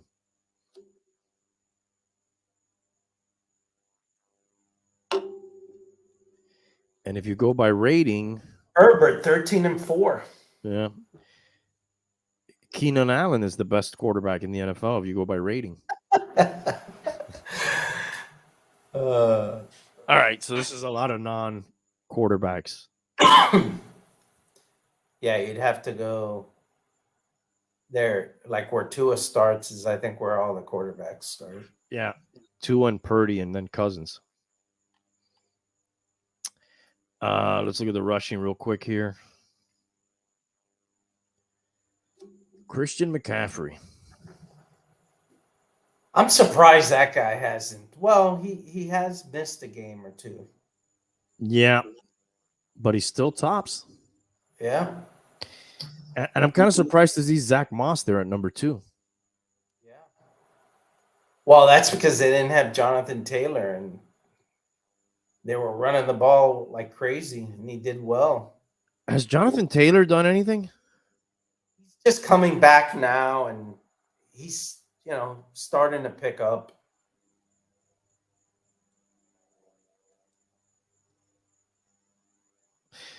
Look at Devon A-Chain or A-Chan. He's just played like 3 or 4 games? He's halfway to 1,000 almost. Yeah,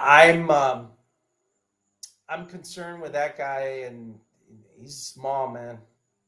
He's due to come back next game, probably, right? Yeah. They're going to have to use that guy very, very limited. Mostert's got the most rushing touchdowns, 11. Okay. Didn't know that. And he's got him. Oh my God! Look at the hairless cat. He's got 620+ runs, the same as Moss, Achon, and Mostert.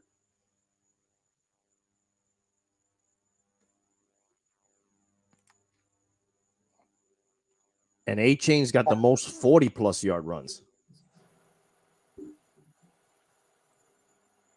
Wow. Why don't they give you the rushing average?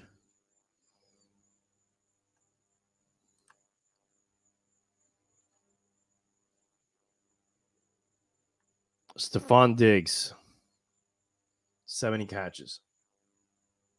Look at Adam Thielen, dude. Adam, I'm hooked on a Thielen. He's got that feeling. And look at Puka Nakua. He was actually leading all this shit. Then the quarterback got hurt, and now they're on a bye. So, and then they got the other guy back. Has he been serviceable at least? Cup. Yeah, he's been playing well. They've coexisted. And if you go yards, You got Tyreek Hill's halfway to 2,000. And so is A.J. Brown, for that matter. Interesting. Dude, that guy's a fucking beast, dude. Like, more of a physical player. To me, that guy, if you were to like do a Madden create a player guy, like you would give him sort of that guy's attributes. What a weapon. And then Tyreek Hill's got the most touchdowns. 8 touchdowns? Yep. CeeDee Lamb has the most 20-plus yards catches.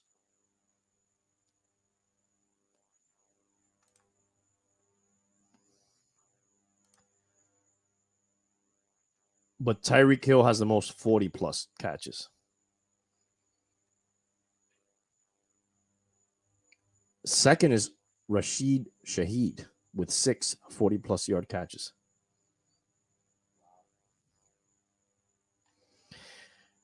All right, do you care to look at any of these other stats? Fumbles, tackles, interceptions, field goals, kickoffs, kick returns, punting, or punt returns? No, I think the more interesting ones. All right. So that's sort of the NFL recap there. So Josh McDaniels was fired last week or before last game. Rightfully so. Deservedly so. You would think that guy would never be a head coach in the NFL at this point, right? Yeah, you would hope. There's so many embarrassing details that have come out besides the embarrassing details that we already knew about from before. And I guess the winning with Brady and the Patriots washes away some of that stench, and that's what kind of convinces teams, to give the guy another chance. But really, he shouldn't have had another job. He shouldn't have had another head coaching job. I would have said after the Broncos, but okay, fine. Maybe, you give him one more shot. But after what he did to the Colts, where he accepts the job and then kind of backs out of it, and then the assistants end up staying, he just kind of puts that franchise in a bad spot. And then the fact that the Raiders had Bisaccia, who took them to the playoffs after the Chucky debacle, I thought at the time these guys are making a mistake. They should have given this guy a chance, especially when I found out later that the Raiders are sort of like a cash-strapped franchise, and that has to make sense too now that you hear when Brady's waiting to be part owner of the team, and even dating back further back that we're talking about the reason that they don't fire McDaniels is because they're cash-strapped and they owe him all this money. And I did not know they were cash strapped. Yeah, that was one of the reasons why they didn't fire this guy earlier. But I guess, dude, they're on the hook for like, I don't know, $50 million or something to this guy. And a lot of players, and I never remember hearing this, a lot of players coming out and saying, man, that's bullshit. We get cut. We don't get any money. There has to be a real dislike for this guy in the league for so many people to come out and start talking shit about him. Like, have you heard some of the scenarios? Like, one of them was an ex-Broncos player who was sort of like a perennial backup receiver.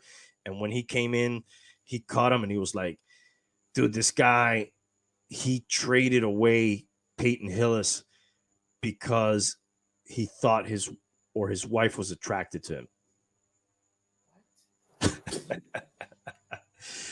Which he brought in Jimmy Garoppolo to the Raiders, which is the most handsome guy in the NFL probably.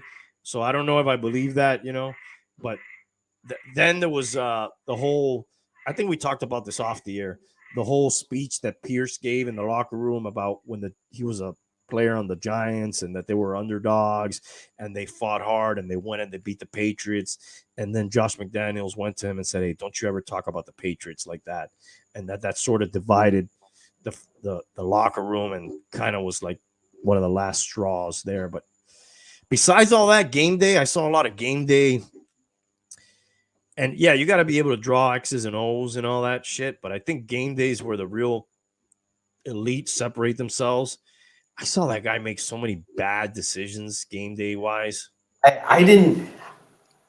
You would have thought that he would have been a lot more polished working under the whole Patriot way. And man, he always seemed in every job like a rookie head coach.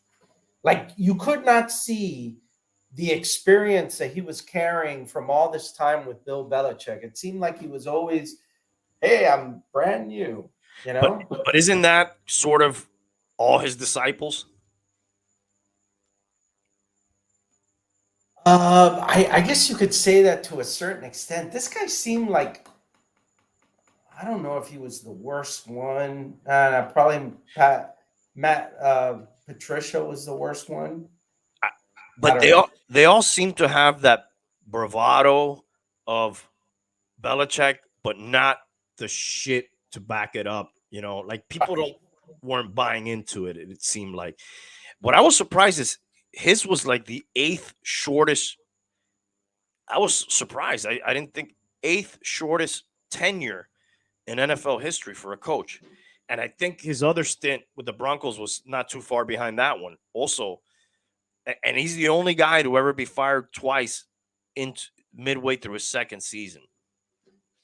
Okay, so that was going to be my next question. He was in the midst of his second season with the Raiders.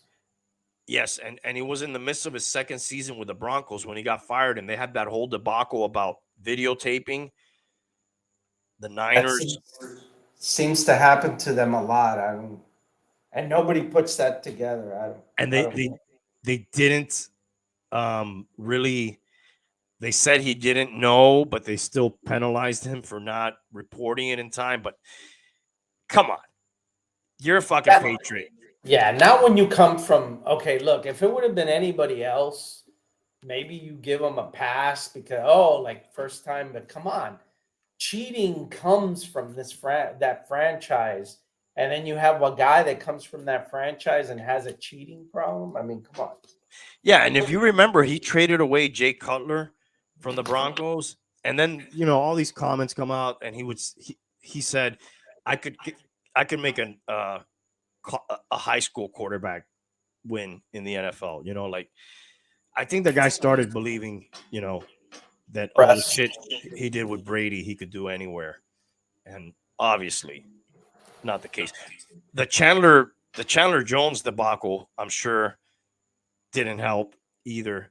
They also seem to. I find that create psychotic players. Well, I mean, Chandler Jones had issues back to his Patriot days too, but they seem to have that crutch where they want to bring in like their guys. And he did it with Jimmy. That hasn't worked out so far. He did it with Chandler Jones. They seem to want to bring those old Patriot guys, and it seems like a weakness. You can't come up with your own guys. And his avenue to return is cut off because they picked up the other guy that was thrown out, right? That guy Bill Ryan, what's his name? Bill O'Brien, right? Yeah. So I don't think he has a path back unless like he's like a wide receivers coach or something. He's not going to be the offensive coordinator. I would imagine he takes a year or so off, but somewhere down the road, that guy's going to surface as a consultant or something. And it may be at Belichick's new gig if Belichick has a new gig. That's one thing. Belichick will take you back.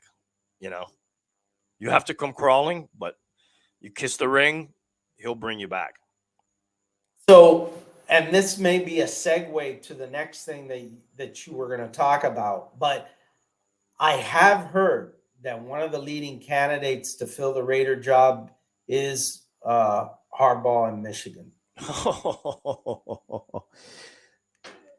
And it may make sense if this guy gets banned, he gets pissed off. Yeah. Well, he is banned. He's suspended the rest of the year, right? Jim Harbaugh? Right. Well, I was reading about that.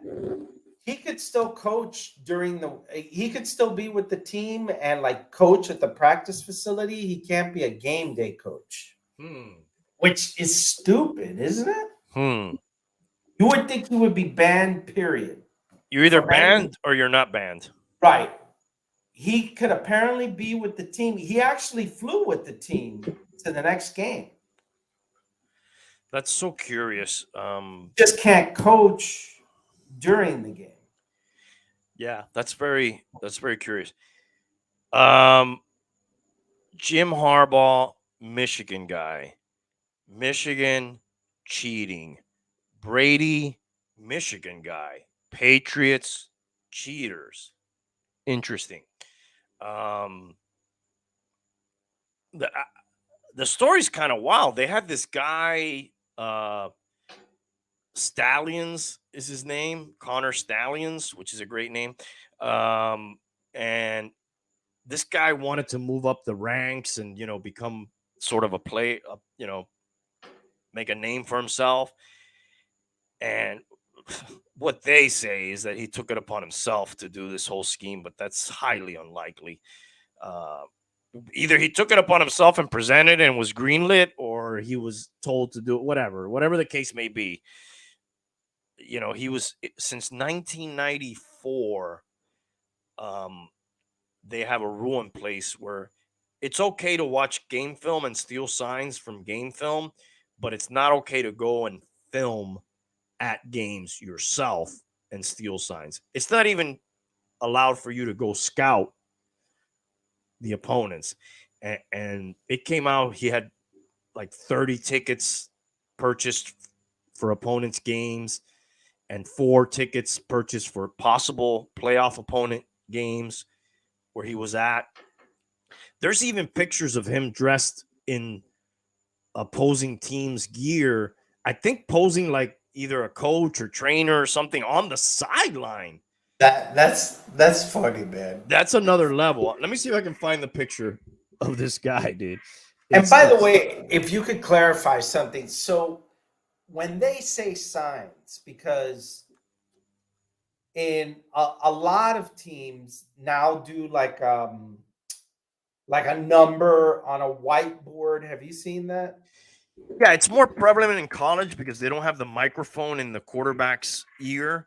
So they'll put a sign up with like a picture of a bear or something, yeah, or like a word, and that means the play, right? Right. So when they speak about signs, they're including that. They're not just, it's not like signs. Right. Like, signs. It's actual signs. Exactly. Yes. There may be other signs, but yeah, they predominantly are using those boards with signs. So this is the guy, and I think this is like the Chippewas. So it's not even, it's kind of like a great team. Yeah, it's kind of like back to when the Patriots were filming the Bengals, and the Bengals were not really great at the time. It's like, come on, man. But look, that's him with the glasses and the hat there in the back. And the goatee. Wow. Right there. So they're claiming, that he didn't know and all this. And they were tipped off by an investigative firm, but they say this was kind of like an open secret, that a lot of the other Big Ten schools already knew about that. But their turnaround has sort of coincided with this whole sign stealing thing, and then if you look at it, a lot of these cheating scandals, Patriots, Michigan, Astros, I may be missing. The Red Sox were involved in one. All those teams were really good at the time. You never hear of like Arizona Cardinals busted for cheating. Right. Or they don't pay attention. They're like, these fucking guys are cheating, but they still suck. Yeah, I don't know. Right. Maybe that's the other thing. Man, if they're cheating, they're doing it wrong.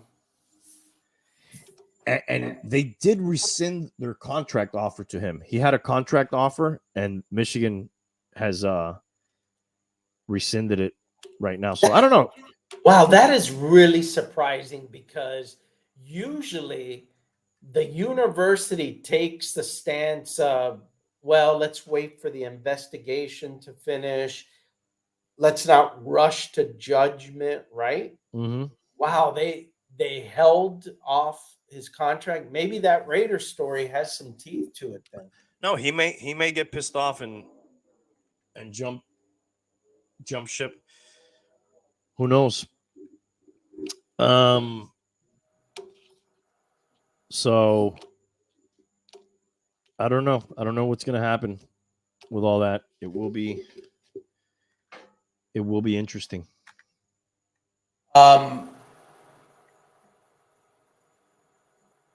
He coached the 49ers. Mm-hmm. Probably, I don't want to say it's rare for people to go from pro to college because it's happened. Not often though, right?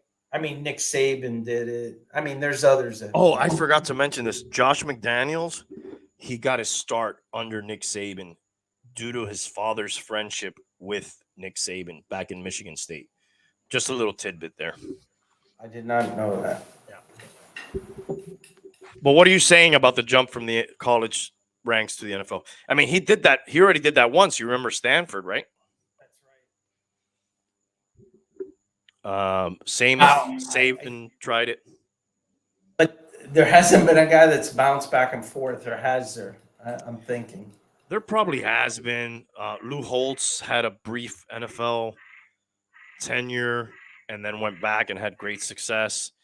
Spurrier, also great success at Florida. Tried one in Washington, where I think he was a Washington player at one time, I believe, in his playing career, and then back to South Carolina, I believe. Yeah. College. Okay, so it's not that crazy. It's not super prevalent, but yeah, there's a lot of examples probably if we think about it. But probably the more clear path is coordinator to coach. Like I don't know how many current guys are coaching in the NFL right now that got their start in college as a head coach. Right. Urban Meyer tried it. That was a disaster.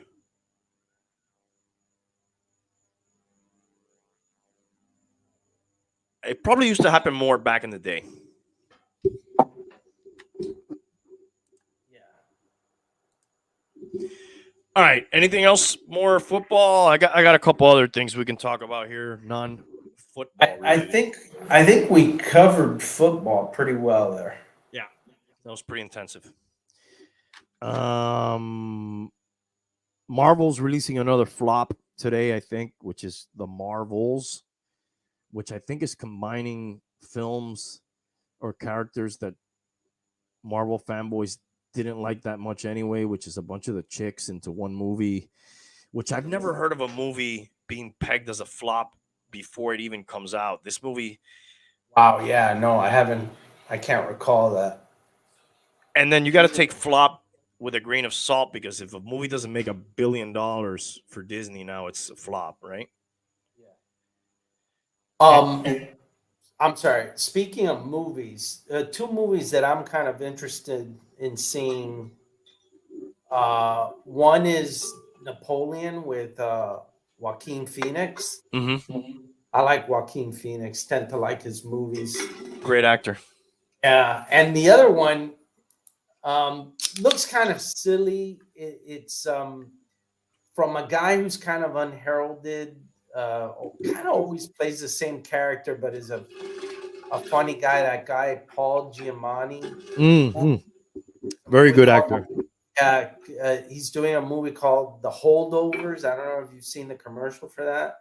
No, what's that about? It looks like one of those. It looks like a movie, like an older comedy movie, not it's kind of hard to describe it. Maybe you could bring up the teaser or look at it later or something, but it just seems like an old school movie. Um, that kind of looks interesting, and obviously, like I said, Napoleon before that. And the strike is over. I'm confused about that. I guess there was two strikes. There was a writer's strike and an actor's strike. Apparently, because a few weeks back they had said the strike was over, right? Exactly. Yeah. That's why I'm confused. All right. Before I get lost in some of these other random stories, we should do the bum rips. Oh my God. I completely forgot about that. All right. I mean, I know some off the top of my head, and we haven't been on the air in a while. And, we like to always touch upon those people who have passed on and just sort of comment a little bit on. I know one that happened, I think it was yesterday or the day before, Frank Borman, who was one of the few astronauts that got to see the dark side of the moon. Yeah, he went to the concert of Pink Floyd. Pink Floyd, yep. And I don't know if you remember Eastern Airlines. Do you remember that? It was like a local based. They were kind of big. Yeah, they were big. Like when I was a kid, he was like the president or the CEO of Eastern Airlines. He was very prevalent here in South Florida because of that. Oh, wow. I did not know that. Rest in peace to one of the space pioneers. Yeah, died at 95. Of course, Matthew Perry has passed on. Friends.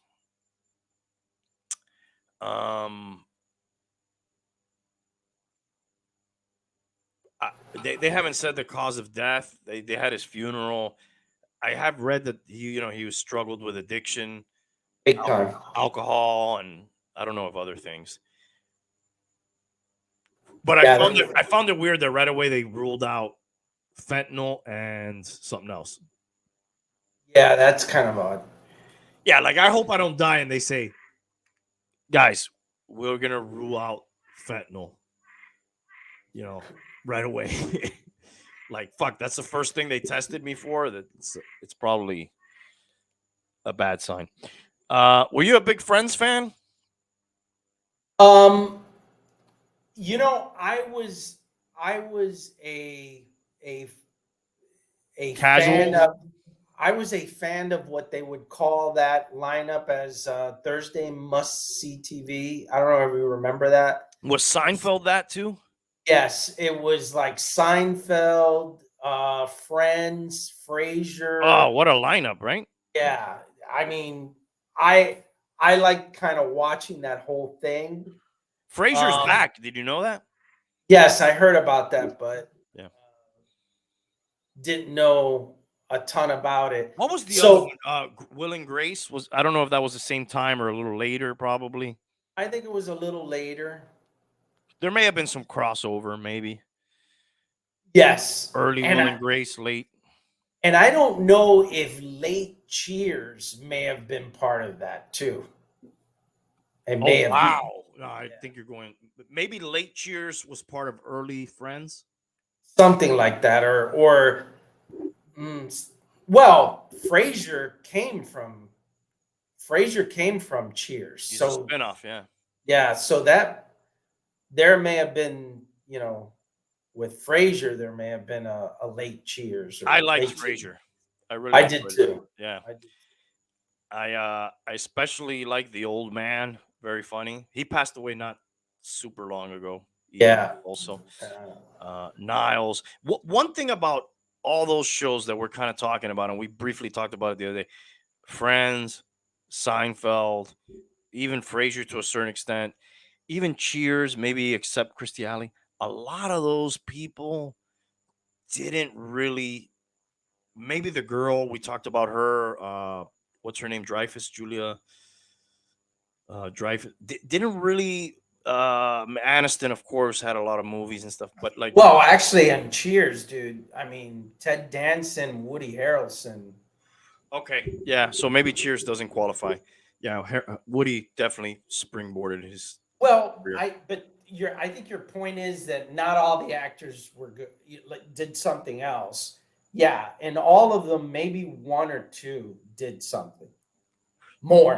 But were premier, at least salary wise at the time, premier acting people that then after those shows didn't really make a name for themselves elsewhere. Yeah. I mean, it was like their greatest moment.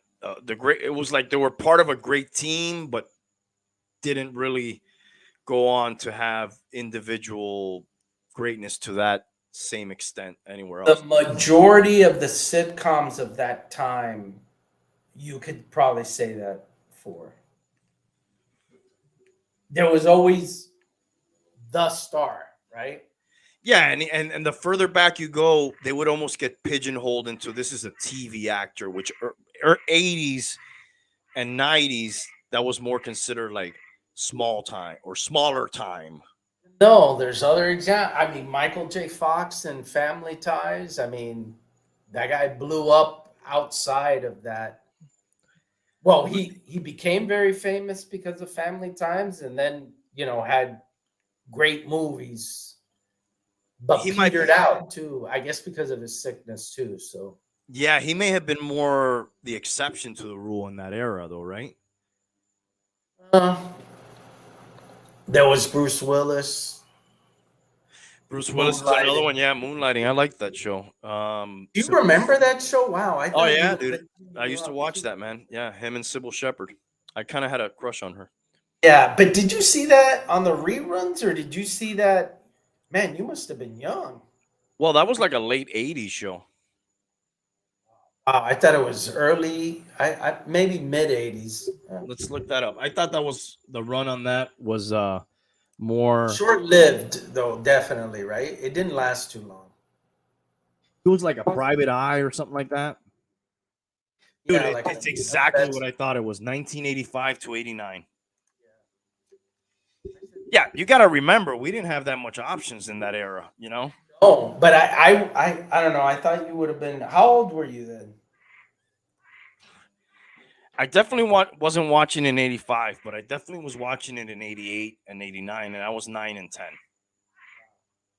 But remember, I in today's day and age, I wouldn't have been going out to seek Moonlighting.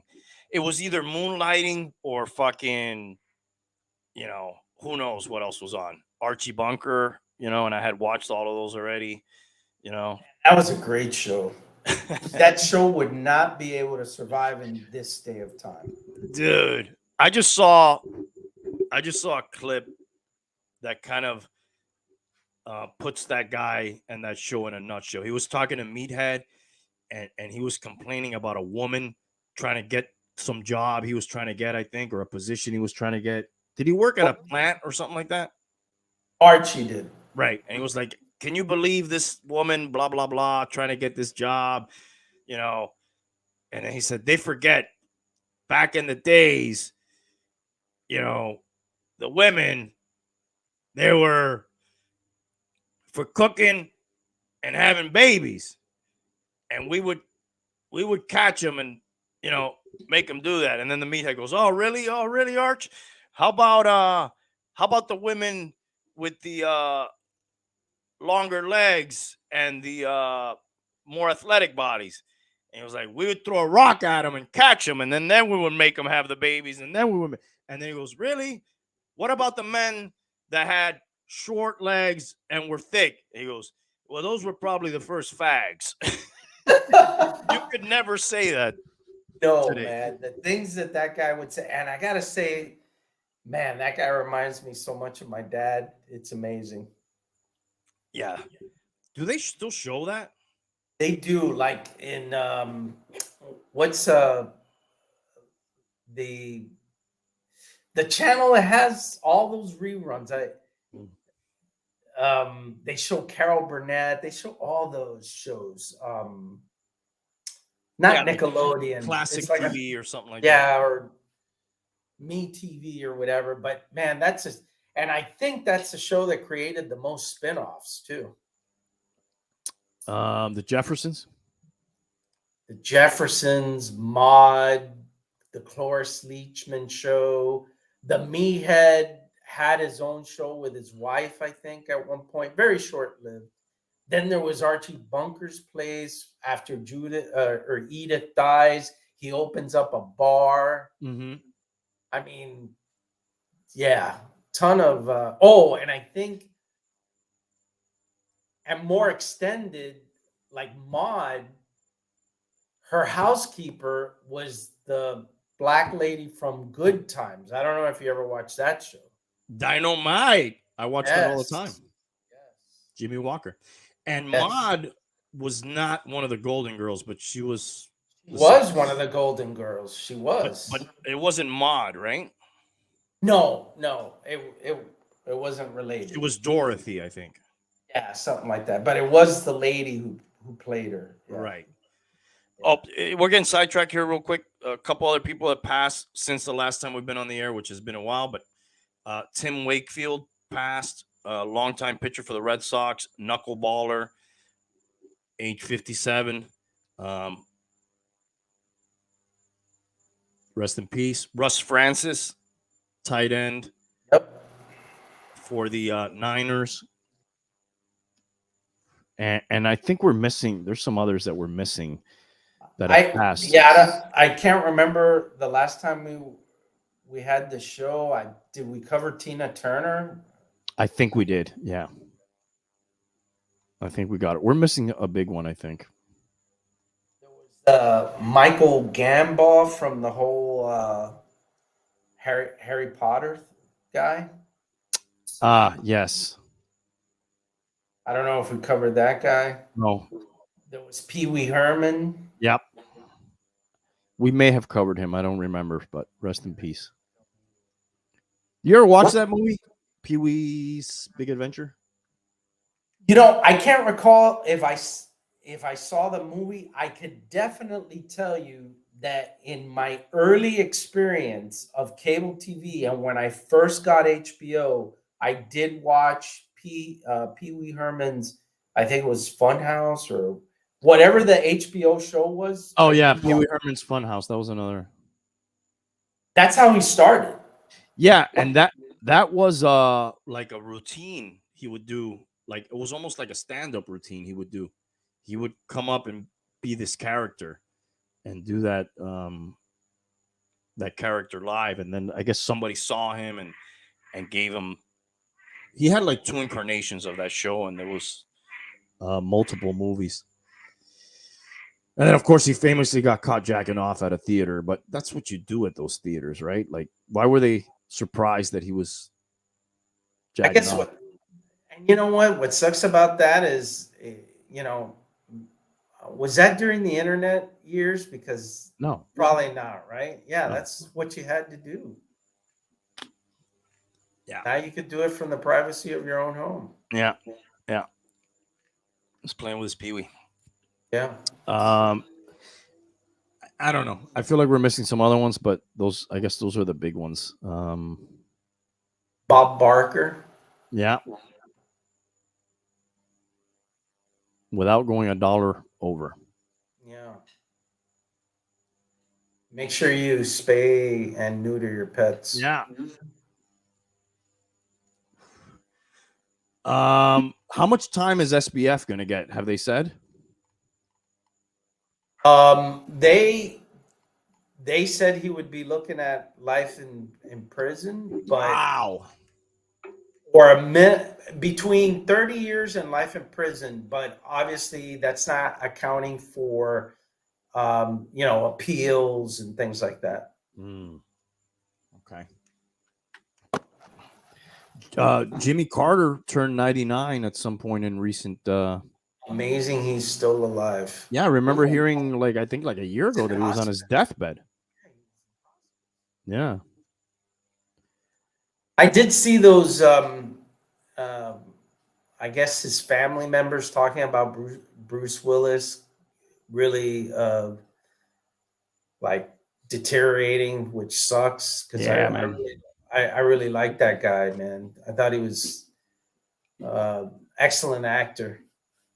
Yeah, a lot of good movies, a lot of iconic roles, classics. Yeah. Let's see who else.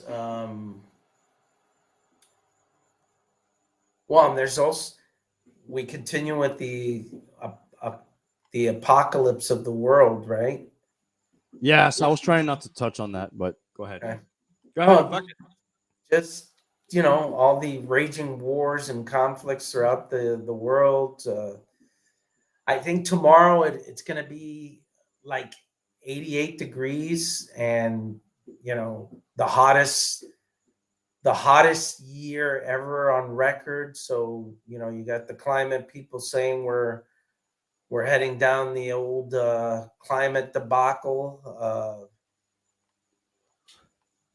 It's a lot of shit going on. Oh, a little quick. Biden's going to meet with Xi next week in San Francisco. Oh, wow. Of all places. He's going to show him the biggest shithole we have right now. That's cool. A little quick sports note. Messi won the Ballon d'Or, and I think they're having tonight, or they probably already had it, like a friendly game sort of honoring him for What his is a friendly? Is that like a soccer term? A friendly game? It's I guess in football terms it would be an exhibition, but they can hold friendlies at any time. It doesn't necessarily need to be in But exhibition time. that's the last game of the season. That's it. Probably, dude. I don't know. I know they were out of it already, and the playoffs started. So I would assume that the regular season games are over for now. What else do I have here?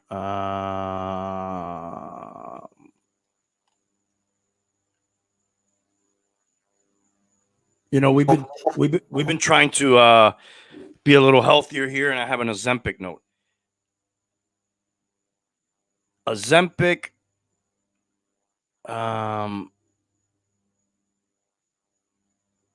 What does this article say?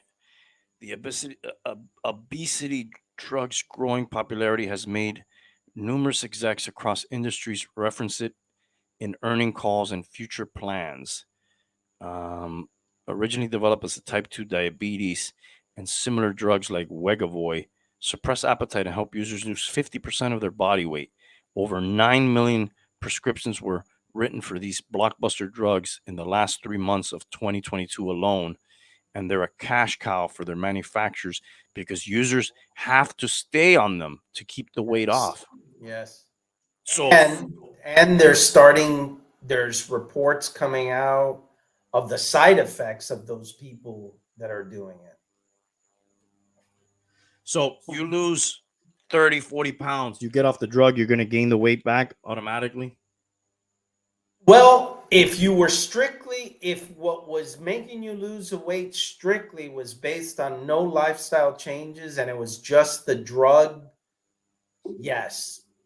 But the idea is, if you do it right, I guess, is that as it suppresses and helps you lose weight, that you make the lifestyle changes so you could get off the drug and continue with a normal life. Got it. But who does that? Okay. Exactly. By the way, just a couple of boxing notes here. Showtime is going to be officially out of boxing this December. They're going to have their last card this December, so they're going the way of HBO had already gotten out. Let me ask you a question, because at one time we were all pretty into boxing. Why would you say the reason is you probably don't watch as much boxing as you do nowadays as you did maybe in the 90s or even early 2000s? Well, for me, it seemed like the more I watch boxing, number one, you wouldn't see the good boxers fight each other until a very prolonged you know, process, for a lack of a better term, and usually by the time that it was, one of them had already lost to somebody else, or was out of shape, or it wasn't the match you expected because it was so protracted out.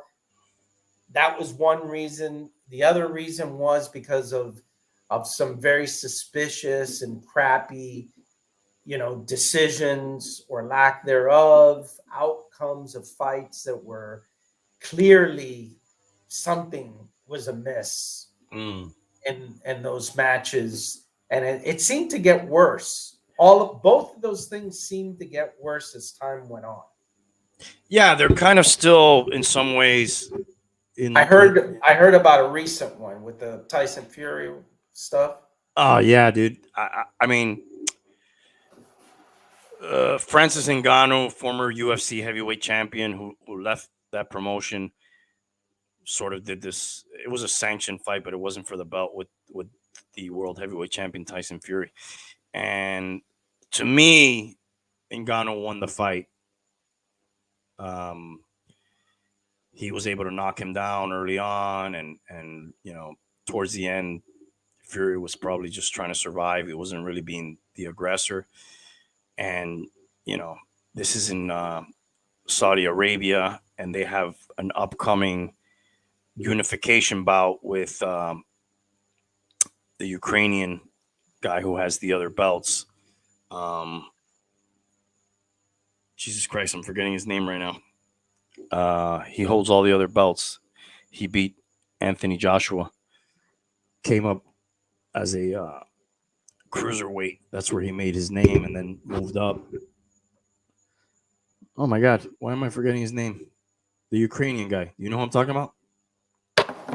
Not Klitschko. No.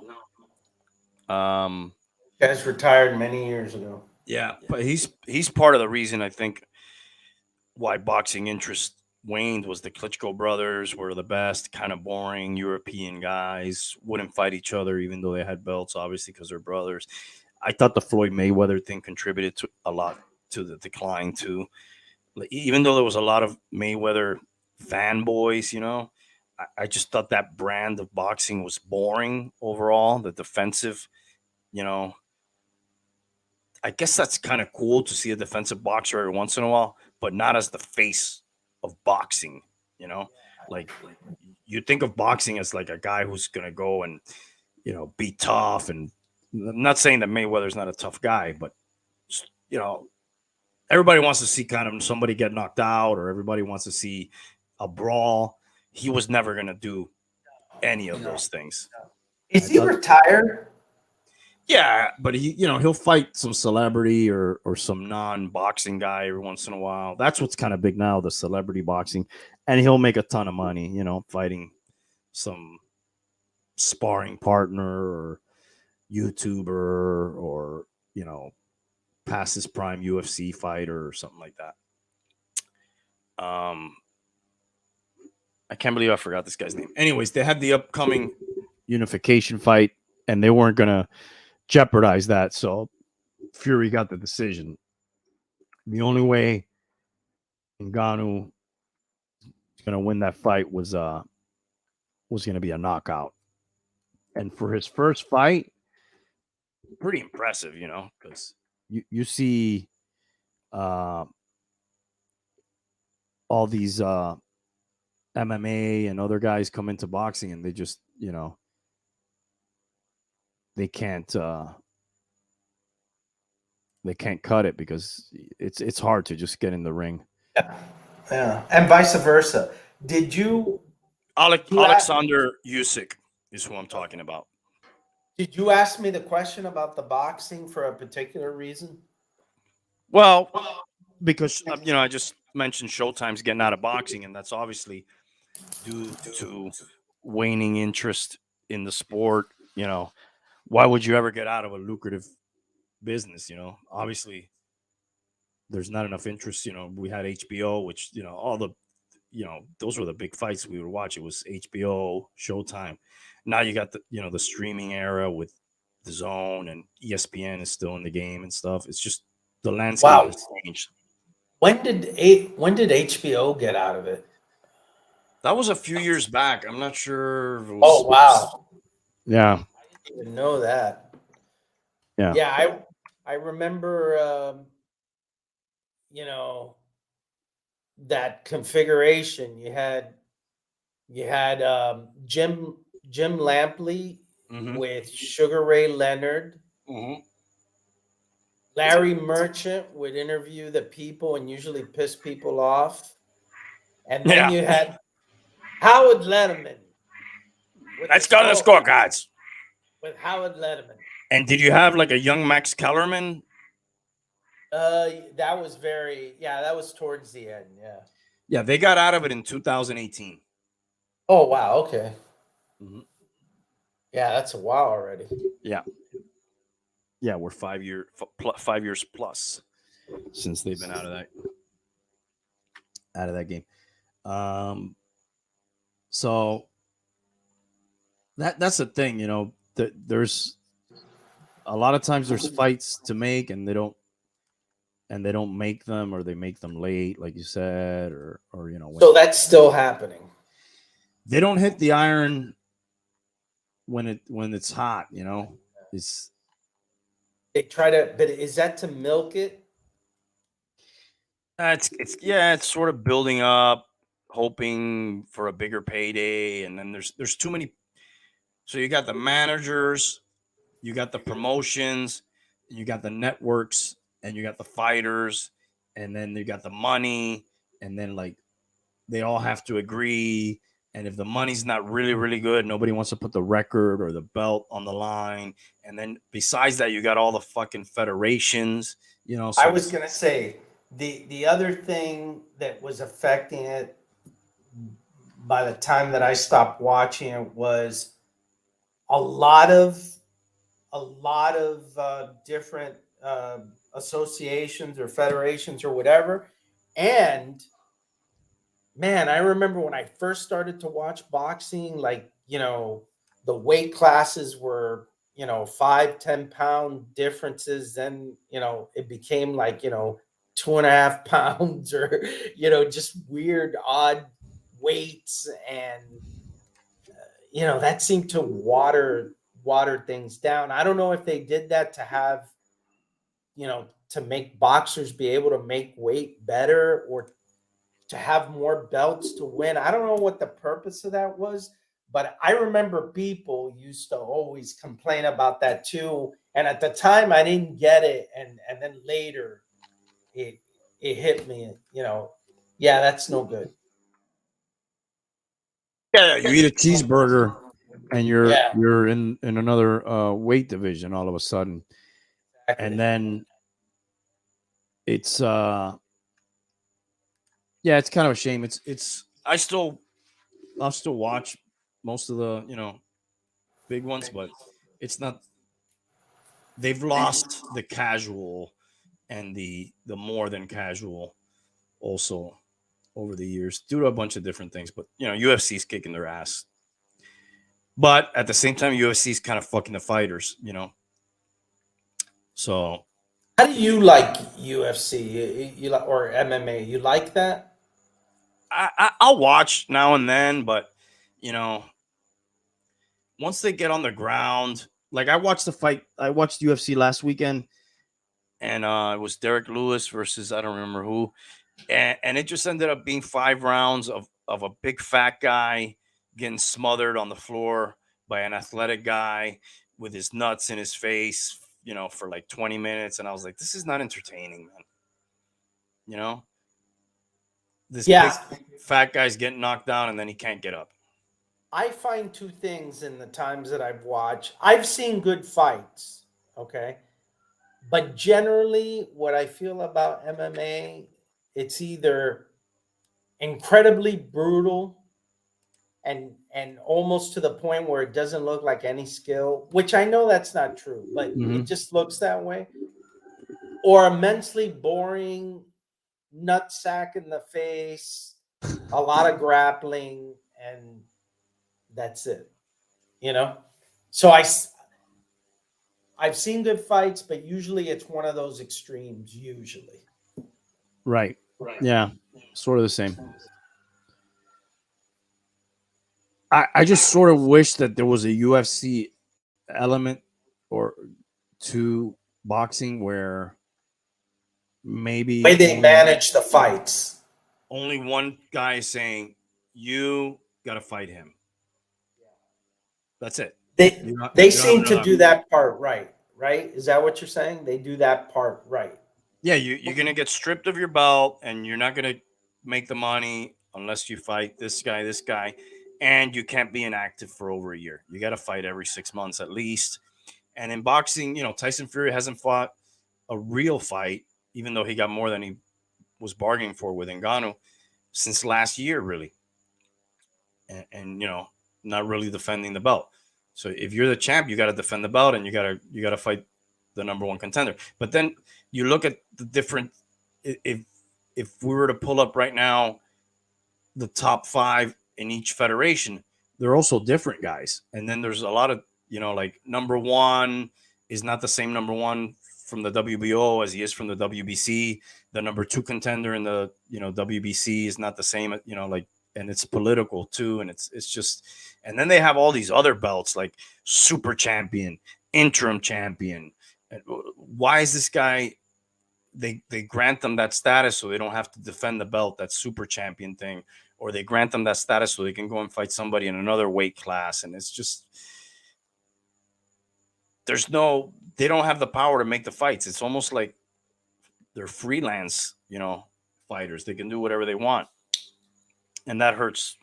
Even though I'll say this year they made some pretty good fights, but I don't know. I don't know what's going to happen. All right. I don't think I have much else, man. What you got anything else to hit up before we get out of here? I don't know. I think we've covered it, man. I'm sure more people passed away, but I can't fucking remember, dude. Who they are. Rest in peace to all of them, though. Yes. I can't wait to say rest in peace, Bill Belichick. Not dead, but just his coaching career. Yes, his coaching career. I would agree. I'd like to put that to your point. I'll never forget the damage has been done, but I'd like to just not hear of those people anymore.